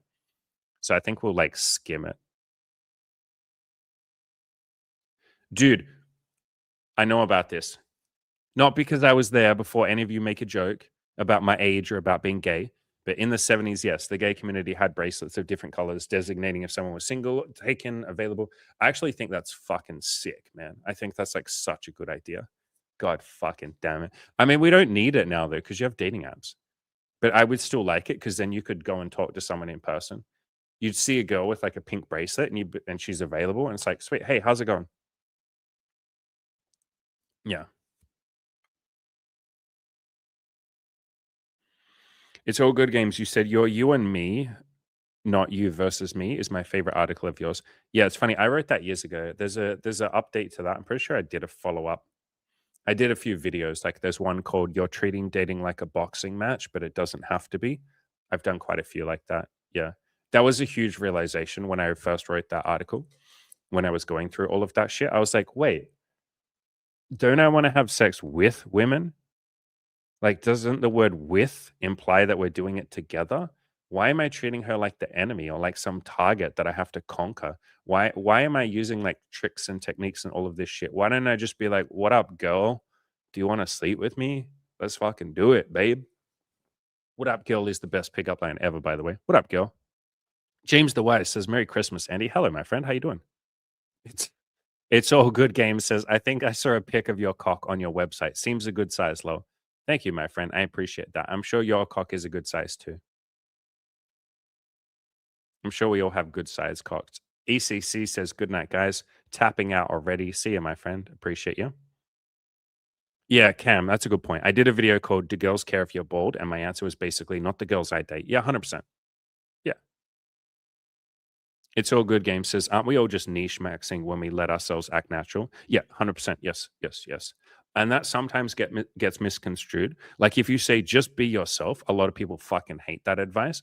Because usually when people say just be yourself, they mean don't try, don't improve anything, don't work on anything, have no ambition, don't fucking change anything. Just be yourself and just wait.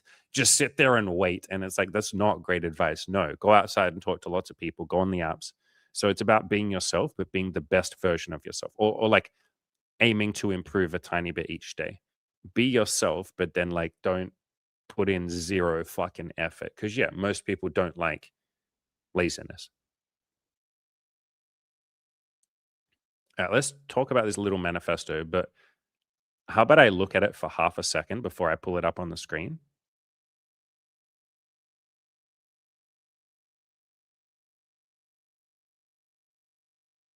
Hmm. It's all good games. I'm surprised to say this. I might actually be agreeing with you.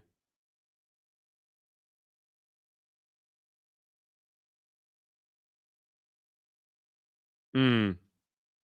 Yeah, maybe we won't read this on stream. As I'm skimming this, I know I'm being like cryptic right now and you guys can't see what I'm reading. I'm surprised that I might actually agree with you on this. This is definitely very hateful. And like coming from a place of pain, this isn't just like you guys suck and I quit. This is almost like he's trying to hurt the audience. I don't think he knows he maybe he does know he's doing that. But this is like no, actually at the same time I think he is trying to help people. I think he's just maybe not doing it in the kindest way because he says I'm writing this for the 15% of you that might be able to unfuck yourself if someone tells you the reality of society and how this shit works. I'm being this brutal so that 15% of you will wake up sometime between now and the day you die, preferably immediately. So he is trying to help. He's just really in pain. And generally speaking, I'm sure this isn't like a radical notion to any of you guys, but generally, when someone's in a lot of pain, that's not a great place to help other people from, is it? Like, you still can help people, but it also comes with collateral damage. Kind of like you said here, it's all good games, where you said, I can imagine what a long ass manifesto will be saying. It's just an angry guy letting it all out. Yeah. And so, even if you're trying to help people, he is literally like, by his own admission, he's saying, I'm trying to help 15% of you Doesn't that, by definition, mean the other 85% of you are just going to feel worse about yourself after reading this? Like, I'm literally hurting 85% of you and just saying, fuck you guys. You guys don't matter. Fuck you. You're dead to me. I hope you guys fucking suffer and have a shit life, which is sort of what he's saying in this manifesto. He is kind of saying, like, fuck you guys. Like, he is kind of saying that. You're like hurting 85% of people and then saying, maybe I help 15%. Even if you help that 15%, you've still kind of hurt them by saying, you guys fucking suck. Like, which is what this manifesto actually says. So I think he's trying to help. It's just not the way to do it. Like, this doesn't help. Yeah, no, radical. No, no, no. So K215 has a coach that he follows, and this guy sent a 17-page document saying how everyone's fucked and none of you listen and you all suck and dating sucks in the modern landscape. He says you guys are totally fucked in the modern world. Um, you will be losers forever, and you're about to read why. Yeah, there's lots of this is like quite hateful. He's trying to help people. It's just there's this thing in psychology called operant conditioning, which basically studies what is the most effective way to help people. And there's two, like, you can kind of think of it as there's two ways to like get someone to do something to like change or improve. You can either do it through negative consequences, like I will punish you if you don't do this, and I'll call you a loser until you do it. Like I'll bully you and I'll threaten to punish you. Or you can help them by lifting them up and saying, you're worthy. You can do this. I believe in you. Like, come on, man, you got this. And then rewarding them every little step of the way, giving them a little reward. So, like the carrot or the stick. And maybe I don't have to tell you guys this because you probably feel it from just hanging out in this community. If you're nice to someone and encourage them every time they take action, they want to take more action because then they get more of a reward. You're literally giving them an immediate dopamine hit if they take one little baby step and you go, good job, bro. That's so fucking cool, man. Keep going. All right, do the next step, man. They're like, whoa, I feel good. I feel like I just won. I feel like this person's proud of me. Fuck, I'm starting to feel a little bit proud of myself. Other people clapped and said, bro, that's sick, man. Keep going. You know what? Fine. Watch this. I'm going to take even more action. And then they take the next step. And you're like, look at this motherfucker. You've taken 2 steps, bro. You're a sick cunt. Keep going, man. And they go, whoa, guys, somebody believes in me. What the fuck? Is this a trick? They believe in me. All right. Okay. Okay. It's a little crazy, but watch this. I'm going to take a third baby step. And then they take the next baby step. And we're all like, whoa, this motherfucker has shown up 3 days in a row and taken action. Who the fuck is this champion? Bro, you deserve a gold medal. Keep fucking going, man. Let's see what you're capable of now that you're starting to believe in yourself. And then they just fucking run. Like, it's so obvious. But if we're in pain, like this guy clearly is, we're not like this guy is so much in pain. Like he's sending this angry manifesto. He's not right now in the moment where he can encourage anyone. Like he's just not feeling that. He's not happy in himself. And so the best he can do is to lash out at others and go like, fuck you guys, you're all fucking losers. And hopefully some of you cunts listen to this, you fucking pieces of shit. And it's like, what happens is most people just see this 17-page manifesto where you called them a loser. And he literally says, he literally says, 85% of you are too lazy and dumb for anything I say to help you. Bro, does that make those 85% go like, you know what? As so he's called them pussies, you're lazy, you only hear what you want to hear. Does that make someone want to go out and talk to women? If you're like, you're a pussy, you're lazy, you only hear what you want to hear, you're useless. What's funny is I used to talk like this. I even wrote an article back in the day, like 6 years ago, like this, where I was like, 85% of you are fucking losers and like, prove me wrong. And it's like, I know you're trying, like past me and this guy. That's why I can relate to this because I used to be this. I know you're trying to help people, but like you just called 85% of people losers. That doesn't make them want to go out and talk to women. Now they're just like, yeah, see, I knew I was a loser. I guess it's back to video games and porn. It's like, fuck, that doesn't help. It hurts. As K215 said, I agree. He's hurt. Yeah, this guy's definitely in fucking pain, bro. Pain and frustration. Pain, pain, pain, frustration, frustration, frustration. Also, saying to the 85% of people, Like, you're losers, you're not going to change anything. Obviously, like I said, it doesn't make them change. But my favorite story, one of my favorite stories ever. Any of you, are there any fucking Christians or Catholics or anyone out there like that? Do you guys know the story that Jesus, little fucking my homie Jesus, my homeboy, my fucking hippie Jesus, he had this story called the Good Shepherd. And basically, the point of the story that he told to someone else is like, if there's one shepherd, one sheep in your flock, like one, you have 100 sheep. If one of them fucks off and just he's out there, he's wandered off by himself, the good shepherd leaves the 99. They're fine. The flock is flying on their own, safety and numbers. They're okay. He leaves the 99 and he goes and finds the one. And he picks that sheep up, he puts it on his shoulders, and he walks all the way back to the flock and he puts that sheep down. And he's happy and he's rejoicing because that one sheep is now back with the flock. That one sheep is not forgotten. We don't say that one sheep is stupid for wandering off. That one sheep was lost. It was by himself. He would have died because a wolf would have eaten him. We bring that sheep back and then we rejoice. Like, in other words, it's that saying that you hear like in the army and the military and shit where they say, no man left behind. And I fucking love that. And if you say to people like 85% of you are fucking losers, all of those guys become the sheep that just wanders off. They just fuck off out there and they play video games and they look at porn and they drink alcohol and they hate themselves and they never change anything. And they go, well, I'm a fucking loser, right? He told me I'm a fucking pussy. He'll never change. And what's the point? And I'm fucked and life is fucked and society is fucked. They'll just be that sheep that wanders off. I've built this entire community. Like, the point of these daily live streams is for any of you who might potentially sometimes feel a little bit like that one sheep who's lost and nobody fucking listens to you and nobody sees you and nobody gives a shit about you, especially as a man. We often feel like that, don't we? You feel like no one fucking gives a shit. I'm all by myself. I've done these live streams and I do all this free content and I even do the coaching and shit. Most of the people who come to me feel like the one lost sheep. Do you know how many people say, I'm alone? I don't really have many friends. I'm feeling suicidal some days or I'm depressed. Like, I don't know, man. I feel lost and I don't know what to do. And I'm like, it's okay, bro. Like, would you like to come join the flock? I've made a flock, or we've made a flock of like other people who felt left out, who felt like losers, who felt unworthy, who felt like nobody cared. We've built a little community of other so-called fucking nerds and geeks and weirdos and autistic people and people who don't know what the fuck they're doing with dating. We've made a little flock. Do you want to come hang out with us?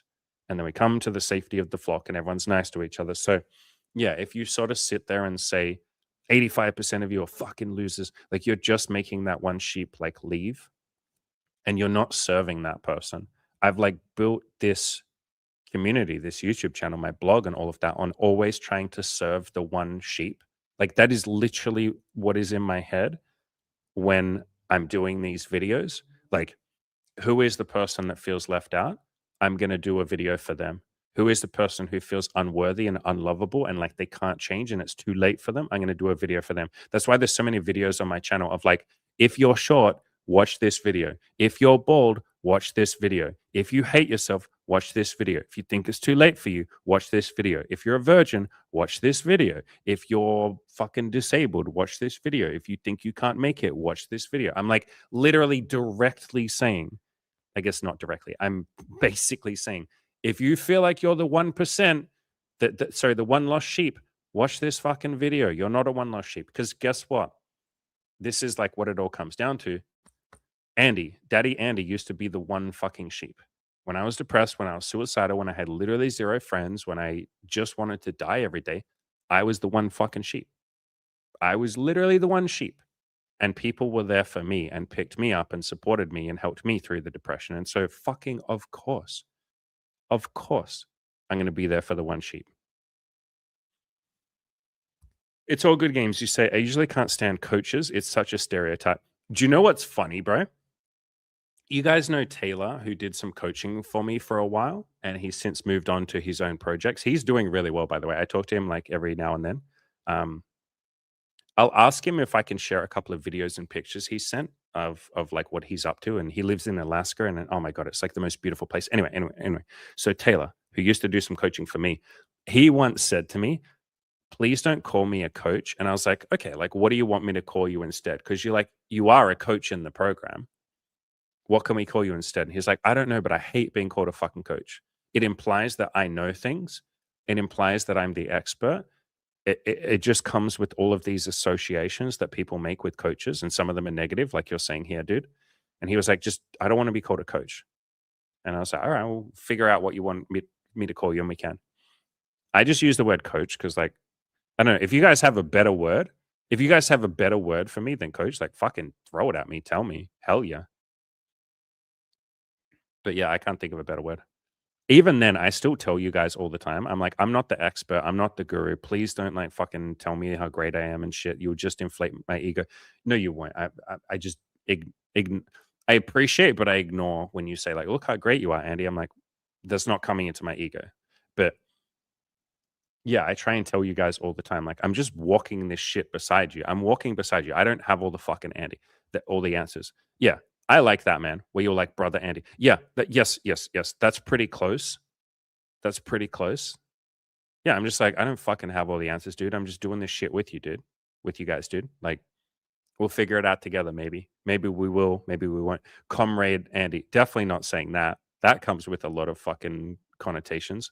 Uncle Andy. Yeah, but that still implies like better than you. Well, like I have the answers and shit, which I don't always have the answers. I have answers to a lot of shit because I'm a little further along with some of this shit than you. Dude, right? Okay, so for any of you who don't know, Good Looking Loser was this guy that I followed and Cam followed. He helped so much. And he had this weird, I think it was a joke. I'm pretty sure it was a joke. But in lots of his fucking articles, he would put like fucking communism symbolism and shit, like literally communist flags and shit, and pictures of Chairman Mao and shit. And I'm 99% sure it was a joke because he was a huge history buff. I think that's why he put that shit in there. But yeah, yeah. Also, yeah, like you said, Chad, yeah, the brother thing isn't better. Like bigger brother is done to death. Yeah. How about we just call me fucking person? Just call me whatever. Call me a coach if you want to. Call me a dude if you want to. Who gives a fuck? General secretary. Fuck off, Cam. No, no. James, so you said any general advice for moving out of your hometown to a bigger city? Cam and I joke all the time that we've had so many people in the coaching program that end up moving. And we don't encourage it. We never tell them to. We might just generally say to them, like if they're really unhappy, we might gently say, "Do you want to move, man? Like you can if you want to." And then like their brain just starts ticking. And then 4 weeks later, they're like, fuck, I think I want to move. And then they do. Like that just happens a lot. So the general advice that we give to people. Oh, okay, Cam already said exactly what I was going to say. He said, go scout the city that you're thinking of moving to. Yeah, that. Yeah. So stay in hostels, or if you have a bit more money, stay in an Airbnb. You can also look on Google Maps and Google Street View, but that is not the same thing as actually being there. Obviously, it's close, but it's like 30% of being there. So go there, spend a couple of days, or ideally a week would be even better. Like try hitting on some women there if dating is your goal, or if just like being in that city is your goal, like walk around, go to cafes, go to different areas, look on Google Maps to try and find parks and cafes and bars and like anything you might be interested in. Go there during the morning, afternoon, evening, like make sure you really look at the city, look at different areas. You can talk to people as well when you're there.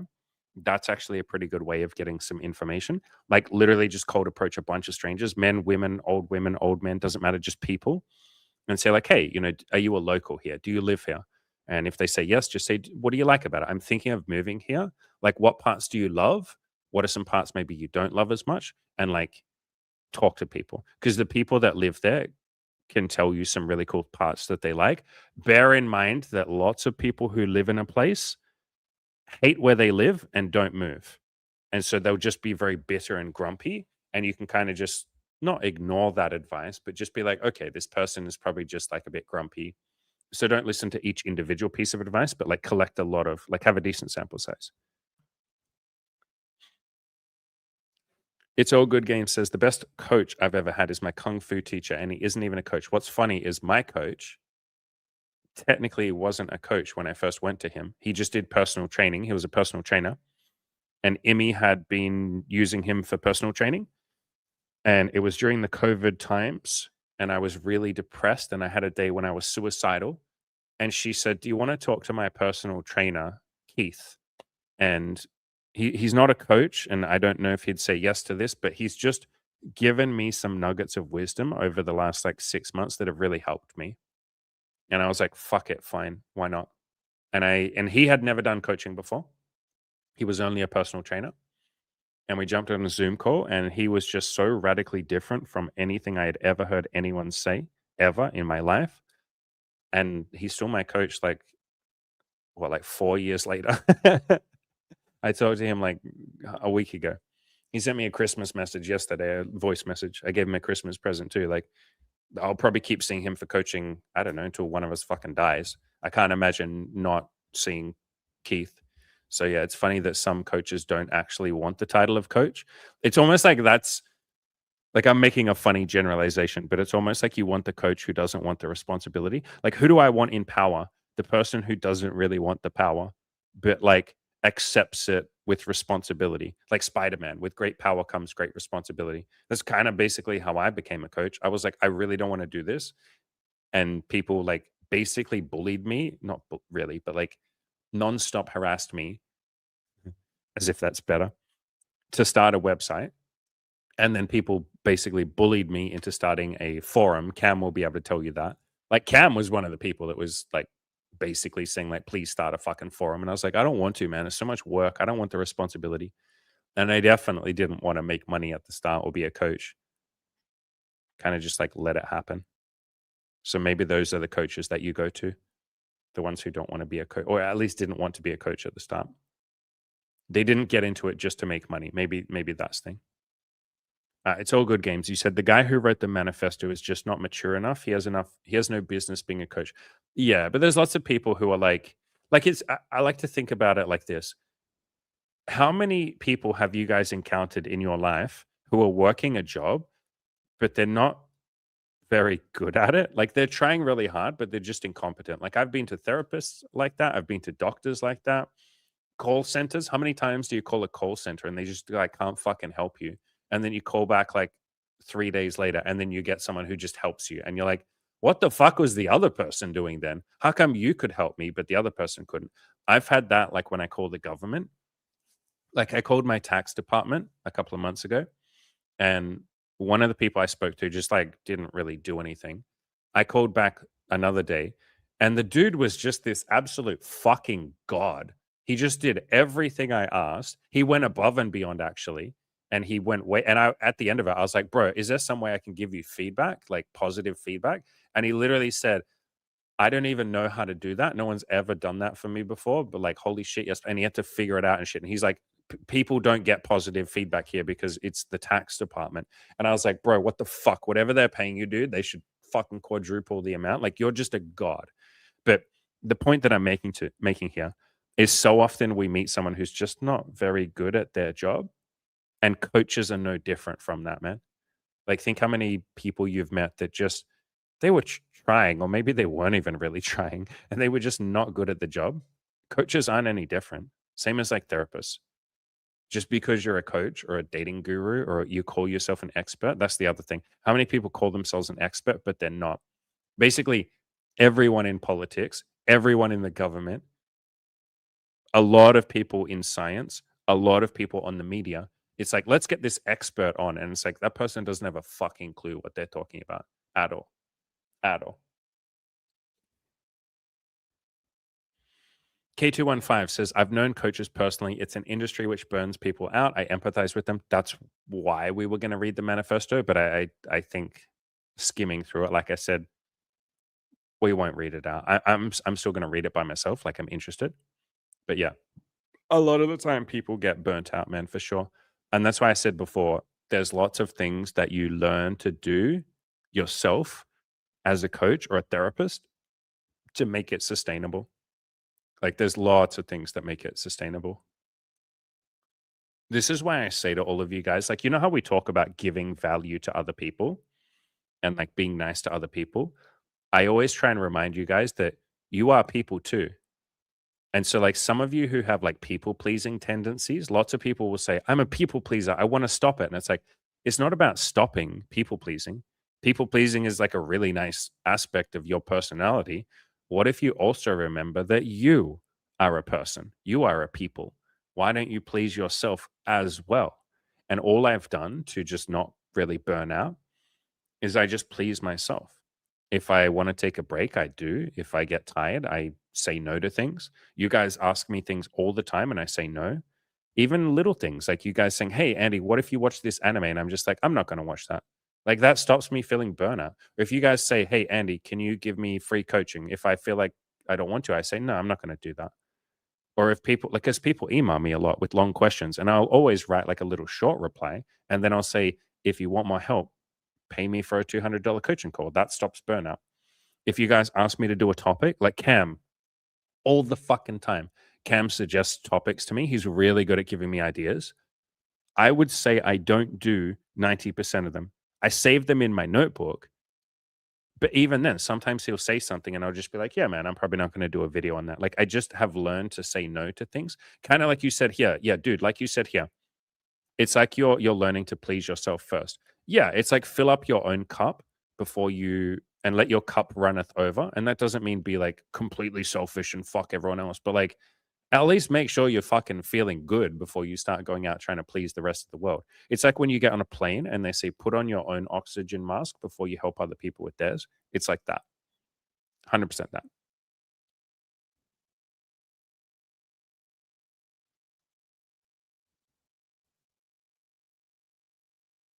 Cam says, "Bold man assemble. Together we shine." Literally. Yep, literally. Bro, Andy, yeah, you guys can just call me whatever the fuck you want. Just call me that guy. Just call me that cunt. That dude. Just call me Andy. Why have we been coming up with all these names? Why don't you guys just call me Andy? Fucking hell. The answer was right there in front of us the entire time. Just call me Andy, which is what you guys do call me anyway. And I just call you guys like Chad or Mortis or like whatever name you have. Like, yeah, how about we just call each other by our fucking names? That's why it's always been a little weird to me. You know, in school, I don't know if you guys have this, but we had to call the teacher sir and like miss. And it's like that is like some fucking BDSM power play or some shit. What the fuck are you guys doing? Like, are you that insecure in your leadership that we have to fucking call you sir and shit? Like, this is the military. Yes, sir. Yes, fucking sir. Yes, sir. I will sit down and shut the fuck up and think whatever you tell me to think. It's like, chill the fuck out, man. One thing that Emmy liked about her school is a couple of her teachers said, "Yo, it's weird if you call me like Mr. this or sir. Just call me by my first name." And I was like, holy fuck, that's amazing. That's amazing.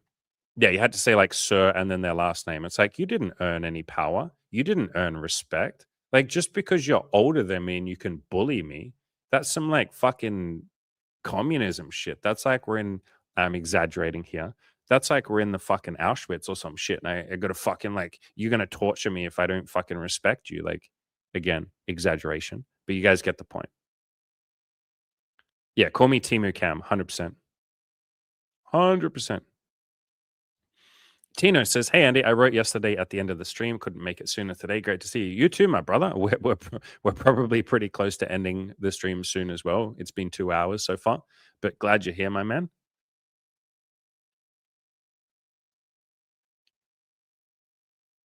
Chad said, "You can call me Andy the Impaler." No, definitely not going to call me that. You can if you want to. Is your name actually Chad? It's not Chad. Surely your name is not Chad. If you're going to use a username like Chad fucking Bremen, are you brave enough to tell us your name? You don't have to, but I am curious. I'm always curious about you guys with usernames, like what your actual name is. If any of you want to share, I'll probably just forget your name tomorrow anyway. But like, if any of you ever want to say your name, feel free. Feel no obligation to do that, though, by the way. A lot of you just have your real name there anyway. It took me a lot of courage to put my name on my user on my website. The only reason I did it was because Chris from Good Looking Loser did. Helden, you said, "Hey, Andy, one question just for curiosity. I suppose you do not have kids at present. Do you ever think, or do you think ever of becoming a father?" No. So I had a vasectomy 10 years ago when I was 28. I wrote about it on my website. I have an entire article about like why I wanted a vasectomy. No, so I love kids. They're amazing. Kids are the future. I get on really well with kids. Kids seem to just like fucking like I'm talking like little kids in public and shit. If I like wave at them, they wave back. Like kids just seem to like me. Kids and animals seem to really like me. But no, I don't think like having kids is something I ever really want. It's not something I ever really wanted. When I was like 14 in school, I said to people, I never want kids. And they were like, you're 14, you don't know what you want. And I was like, no, I've thought about this a lot. I just don't really want kids. And that hasn't ever really changed. When I was 28, I was like, yeah, I think it's about time I get a vasectomy. And the doctor questioned me a little bit and said, you're much younger than most people that come to me for a vasectomy. They usually do when they're in their 40s, you know, 50s, and they don't want to use contraceptives anymore. Are you sure about this? And I was like, yeah, I've known for like 15 years. I've thought about it a lot. I'd written an article about it before I went to the vasectomy, and I had quite a few people question me on it and say, like, are you sure? What if you change your mind? And I really appreciated that because that helped me be even more certain. But I get a lot of the same pleasures of fatherhood out of like coaching you guys. Not that I'm your father, but sometimes we joke and people call me daddy, daddy Andy. I get a lot of the pleasures of like fatherhood out of women that I date. That's why basically every woman that I date calls me daddy. I'm just going to say every woman I date calls me daddy. I like to mentor them. I like to help them grow. I like to sit there with them in their feelings and all of that kind of stuff. Like the same stuff you would do as a father. I like to teach them about the world. I like them to ask big, curious questions and we go deep on a topic and figure like the same stuff you do as a father. So I get a lot of the same pleasures of fatherhood without being a father. I also kind of get to live vicariously through a lot of my clients, to be honest. So a lot of clients that have come to us have kids. Maybe not a lot. I guess it's been like ten guys, and they've all been single parents actually. And helping them become better fathers is basically like living vicariously through them. So yeah, like, it's not that I ever sat down and thought, like, "I hate kids." No, like, quite the opposite. I think kids are wonderful. I think they're incredibly curious. I think we're all born as enlightened beings, and then we slowly get that trained out of us. Like, we lose our curiosity, we lose the ability to just ask any question, we lose the innocence, we lose the presence that we have as children. We're just, like, perfectly present in every moment. Kids feel everything that's happening right now in this moment, and then we start worrying about the future and taxes and jobs and where am I gonna live and all of that. So, I love kids, I just I don't think I ever wanted them. It's all good games. So, do you ever wonder there's a fundamental malfunction with you for not having a primal desire to pass on your genes? No, because I think I accepted death really young and not fully, but like I accepted death really young and I started to contemplate like what is death and why do people fight it? Because most people fight it. Most people are not comfortable. Um, and part of how you fight the fear of death is by passing on genes, because then you get to feel like I have kids, so I'm not really dying. And I went really deep on that topic and I was like, do I want to have kids? Like these are thoughts I had when I was like, I don't know, 14, 15, like around that. And I was like, do I want to pass on my genes through kids? No. Okay. Are there other ways that you can pass on your genes or like pass on you so you don't just die? And I accepted that at some point I would be forgotten. Like they say that you have two deaths. The first one is when you cease to live anymore. And then the second one is when the last person says your name ever, like the last time someone ever says your name and then you're forgotten. So two deaths. And I thought about that a lot and I accepted the second death, which is the one that most people are really afraid of and never even think about. Like, what would it be to be forgotten completely and no one ever remember? And you're not even in a book somewhere, like maybe any written history of you is gone as well. Nobody ever reads your name or knows about you ever again. What would that feel like? And I thought about that a lot. And so I accepted that as well, although that took a lot longer, maybe like 2 decades to accept that one. And at some point I was like, okay, well, if there's an end to this anyway, having kids is not going to like fix that. Not that that's even a problem, but having kids is not going to fix that problem. What do I want to do instead? And then I thought about passing on ideas. and leaving the world a little better than you found it, even if that's just 0.0001%. And that's what I chose to do. So I guess I probably still have the same urge as you, man. Like I don't think I don't have the same urge to pass on my genes. It's just for me, it's like passing on ideas. That's the same thing as you guys passing on kids. Like if you have kids, that's you living through them. If I give you guys ideas and maybe help you a little and maybe change your life, then that's going to live on through you. So it's the same thing. We both have the same urge. Like everyone has that same urge to like keep going. I guess all of us want to feel like life didn't mean nothing. And passing on your genes or passing on ideas or being nice to people or even just making some friends and having adventures. That's why people say the real prize was the friends we made along the way. It's like, because then you live on through them. And then maybe they tell their kids about you or some shit. And like you live on through that. So yeah, there's all these different ways that we pass on ourselves or our genes. I like thinking about this shit, by the way. Thank you for the question. Who asked the question? It was Heldon, wasn't it? Yeah, cool question, man. I like questions like these, and it's all good games. I like these topics. Cole, showed up late today. That's all right. We forgive you, man. You were probably out trucking. Cole drives everywhere. Cole has a truck. Cole says to girls, "You want to bang in my truck?" And they're like, "Fuck yeah." That's like 97% of the women that Cole has ever met, he met in his truck. 99% of the friends Cole has, he met next to his truck or their truck. I'm actually like, jealous is not the right word, but like trucks to me are just so fucking cool, man. Like trucker culture. Oh my fucking God. I made friends. I used to work in a grocery store and I would be there early in the morning, like 4 or 5 a.m. And I would be the one that would open up the back dock, like the warehouse or whatever you want to call it. And I would like let them in and I would help them like get the stuff off the truck with the pallets and the pallet jack and all of that. Dude, trucker life is like really cool to me. I like truckers. Anyway, you showed up late today because you were doing truck stuff. I used to want kids when I was younger and to be the head of the household out of ego, I believe. Now I see all the work and expense, time you sacrifice, etc. Yeah, those are like also some of the reasons why I didn't like want kids as well, because I was acutely aware of like I wouldn't call it a sacrifice, but more like the choice that would need to be made. Like you're going to be raising them for like 18 years, potentially longer if they stay at home a bit longer than that. You're gonna be raising them for 18 years, and they get more and more responsibility and freedom the older they get. Like, at 16 or so, they're out there with their friends. You don't have to monitor them all the time. But when they're little, it's like 24 hours a day, basically, you're looking after them. And I thought about that, and I was like, "No, that just, like, doesn't appeal to me." The same way that girls often ask me, like, "Do you want a pet, Andy?" And I've thought about it, and I'm just like, "No."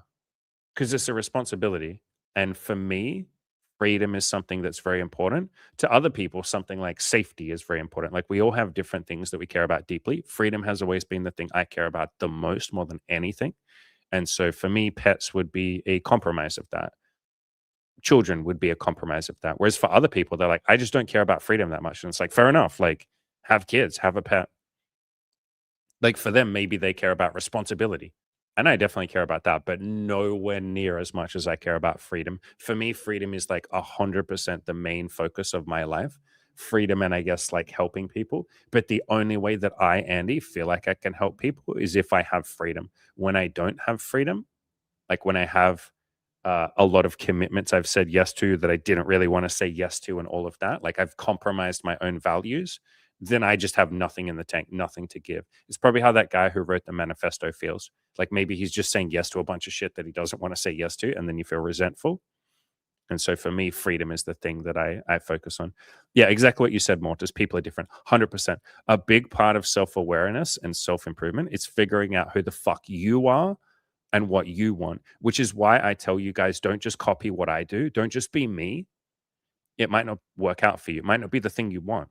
You might not want, open relationships so you can have that freedom. You might literally want monogamy because you like the safety of it or the building with one person. Like that might matter a lot to you. So go do that. Brilliant. Amazing.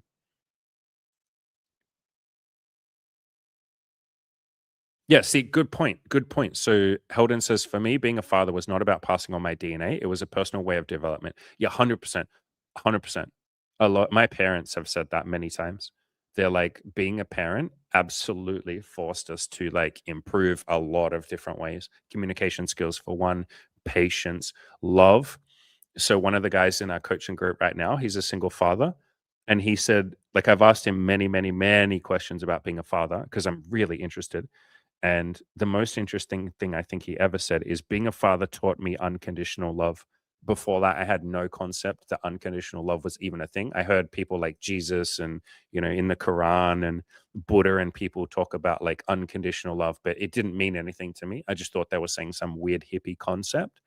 But then as soon as my kids were born, I was like, I would do anything. I would lay down in traffic for them. I will literally sacrifice anything for them. It doesn't matter if they need it, I would do it. And all of a sudden I understood unconditional love. So I think that's really cool. Being a parent, it doesn't do this with everyone. So like some people just get more resentful when they have kids. But for a lot of people, being a parent teaches them unconditional love. My parents have certainly said that.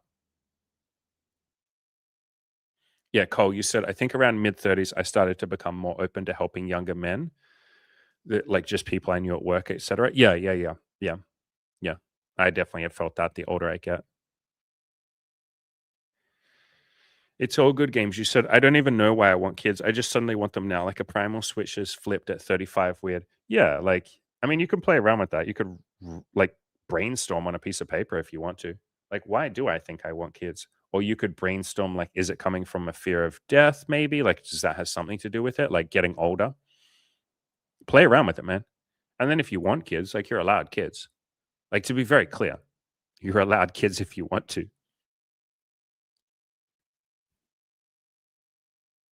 James the Wise says, regarding mortality, are you interested in contemplative practices like meditation, breath work, yoga? So I don't do yoga, but meditation all the time. I try and live my life as a meditation.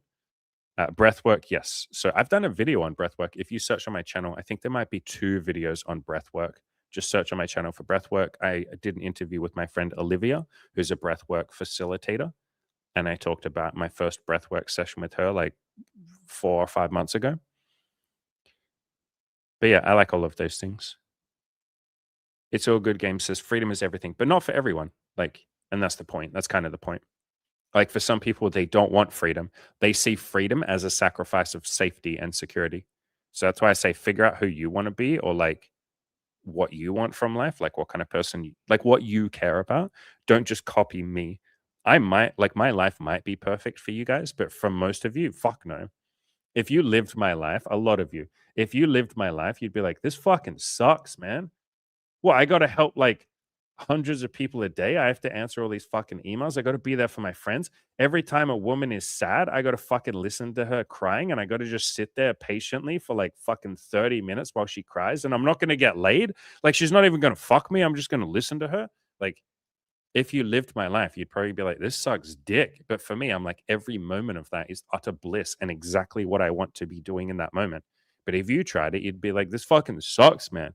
Why do I have to listen to everyone's feelings all the time? I have to come to the live stream and listen to all these people talk about their shit. Like, fuck, I don't want that." Like, yeah, don't live my life unless you want to.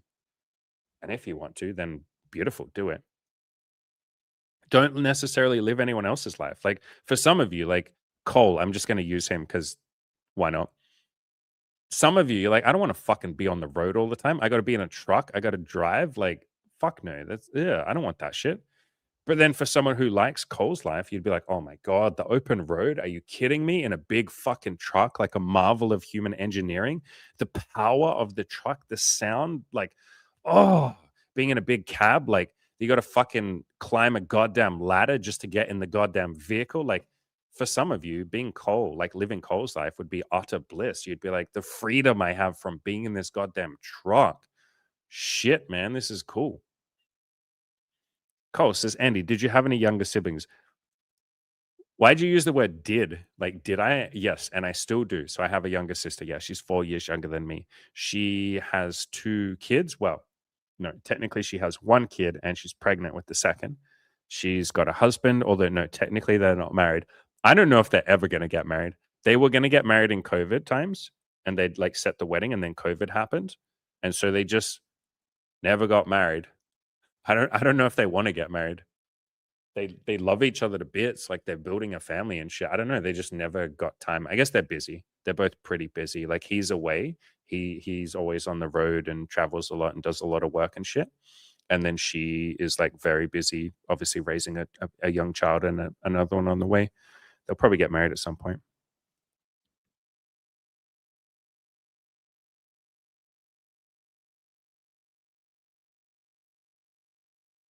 Heldon, you said, did you get closer with your breathwork coach? There was a lot of energy between you and her. So we actually went on a first date. That's how we met. We met on Tinder. And then I wanted to be friends. And she was like, yeah, I want to be friends too. Like, let's do that. So yeah. No, I got a lot of love for her. She's amazing. Olivia. I have so much love for her. If you mean like romantically, then no. Like, no. I like being her friend. She likes being my friend. I think that's most of the questions. I'm just seeing if I've missed anything. Okay, it's all good games. You asked a question like an hour ago. Maybe you can give me some advice on this. For years now, I've been wanting to be a morning person, but at night, I just can't help but stay up late. In the morning, I don't feel motivated to get up. Sometimes I'll say it like this, man. Sometimes we want something in theory.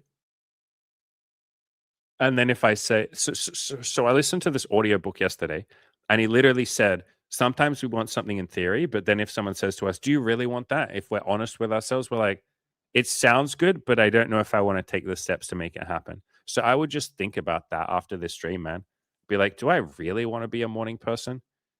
Because usually, if you really want something, you just like start making the steps. Like you start taking the steps. So I'd be a little bit more honest with yourself, man, and just say like, do I want to be a morning person, but I also kind of want to stay up at night?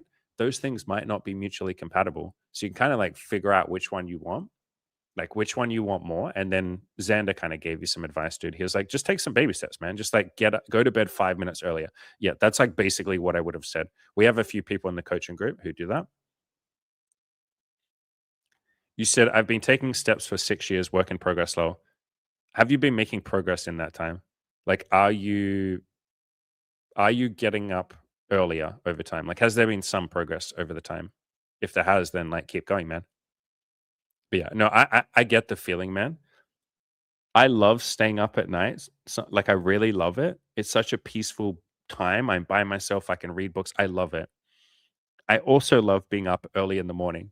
And there's a part of me that wants both. Like you said, sometimes it fixes itself. Well, it's not a problem. Like, uh, first of all, I wouldn't see it as a problem. It's like both options are great. Some people start really late and then get up a bit later, and that's great. Some people go to bed earlier and get up earlier. That's great. Like both of them are great, man. It's not that one's good and one's bad. I know with self improvement, people put this huge focus, a lot of people, on getting up early as if that's like something we should all be doing. Like people like Jocko Willink who take a photo every day of their watch at 4 a.m. And he's like, look at me getting up at 4 a.m. And actually, to be clear, he has specifically said on podcast, this works for me, but I'm not saying you need to all do it. But then he will kind of like slightly pressure people. And so, yeah, it's kind of a mixed message there. But I know there's a big focus on getting early and up early in the morning, but there's nothing wrong with getting up late. Like, do whatever works for you. But yeah, if you want to get up earlier in the morning, just like set your alarm for a little earlier and make it earlier over time. And then maybe just like don't beat yourself up if sometimes you slip back. Like that's okay. I wouldn't even see it as a slip back, man. Like why is it a problem? It's just like, oh, I stayed up late last night. Why? Because I was having fun and doing shit. Cool. Like, why is that a bad thing? I say this to clients when they like are on a diet. If they have a day where they eat lots of food, they'll go, "Oh my god, I slipped, I fucked up," and I'll be like, "What did you eat?" And they'll be like, "I ate chocolate M&Ms and I had some Skittles and I ate a cake." And I'm like, "Cool, like what flavor Skittles?" And they're like, "Oh, why are you asking me that? I guess just the normal flavors." Cool, man. Did you eat a whole packet? Like, and I get them to just sit there and what they ate. And I'm like, "Did it taste good?" And they're like, "Yeah." In the moment, it tasted good. I'm like, "That sounds really nice, man. What cake was it?" And I get them to see that what they just did wasn't bad. You just ate some food. Why? Because it tasted nice. Why? Because I wanted to feel good. Cool. That's nice. Isn't that nice that you wanted to feel good? Amazing. What would you like to do today? Would you like to eat, what your diet says? And they go, yeah. I think I would like to get back on the diet today. And I'm like, cool, man. You're allowed to. And there doesn't have to be this big fucking back and forth like fight. Like you said here, bro, it's this constant back and forth. Part of the cycle of this shit is not guilt tripping yourself and shaming yourself and beating yourself up. If you have a night where you stay up, you're just like, cool, I chose to stay up last night. And tonight, if I want to, I can go to bed earlier. Like that's it. Like there's not some big giant fucking war going on of like, why can't I fucking go to bed early? It's like, bro, calm the fuck down. If you want to go to bed early, just go to bed early. If you want to stay up, stay out. Like it's all good, brother. Like everything is okay. Like basically what I'm saying is you don't have to wait until you go to bed early before you say that you're okay. You don't have to like fix this problem. There is no problem. You're allowed to be okay while you stay up. You're allowed to be okay when you go to bed early. Like basically I'm teaching you outcome independence when it comes to your sleep time. You don't have to like base your happiness or your feeling of like I'm good enough depending on that. You said, I know, Law, I'm not freaking out, I promise. No, I okay. You want to have a meta conversation. It would be okay if you were freaking out. Let that sit. Why do you have to say I'm not freaking out? It's okay. I promise. I promise. I promise I'm not freaking out. It's like what bad thing would happen if you were freaking out? Why would it not be okay if you did freak out? You say, damn it. Yeah, fucking got you with that one, didn't I, big boy? Yeah. We're so busy like thinking everything's fucking bad and wrong and like I promise I'm not freaking out. It's okay. Like I'm okay. I promise I'm okay. My favorite thing to say when people are like, I promise I'm okay. I'm like, it would be okay if you weren't okay. And they're like, fuck. Okay. Stop going so deep. That's what she said. There you go. Is that not deep enough for you? Anyway, I'm getting tired, you fucking legends. I'm gonna blast through a couple more questions, make sure we didn't really miss anything.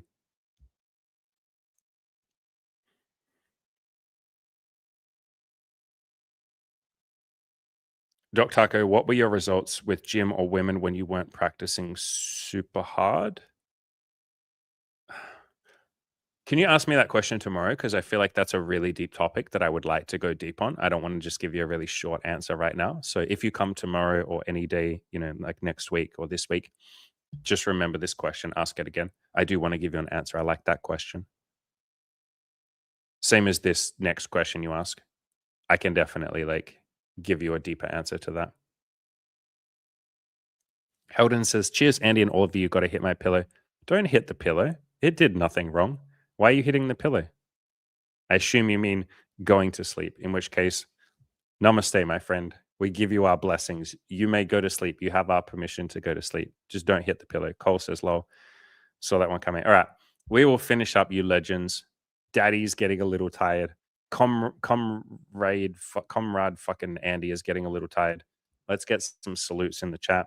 K215, thank you for sending me the manifesto. I appreciate that. It's all good games. Thank you for like gently adding the caveat of like, do we have to read a manifesto from a guy who's really angry? That actually helped, man. Appreciate you saying that.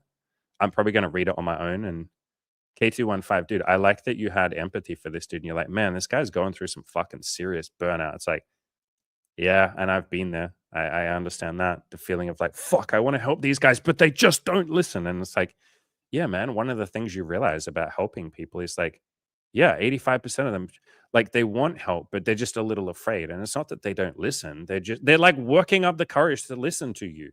I had to watch fucking hundreds of videos of guys going out and talking to women before I finally signed up for an approach anxiety program. It took me 6 months to work up the courage.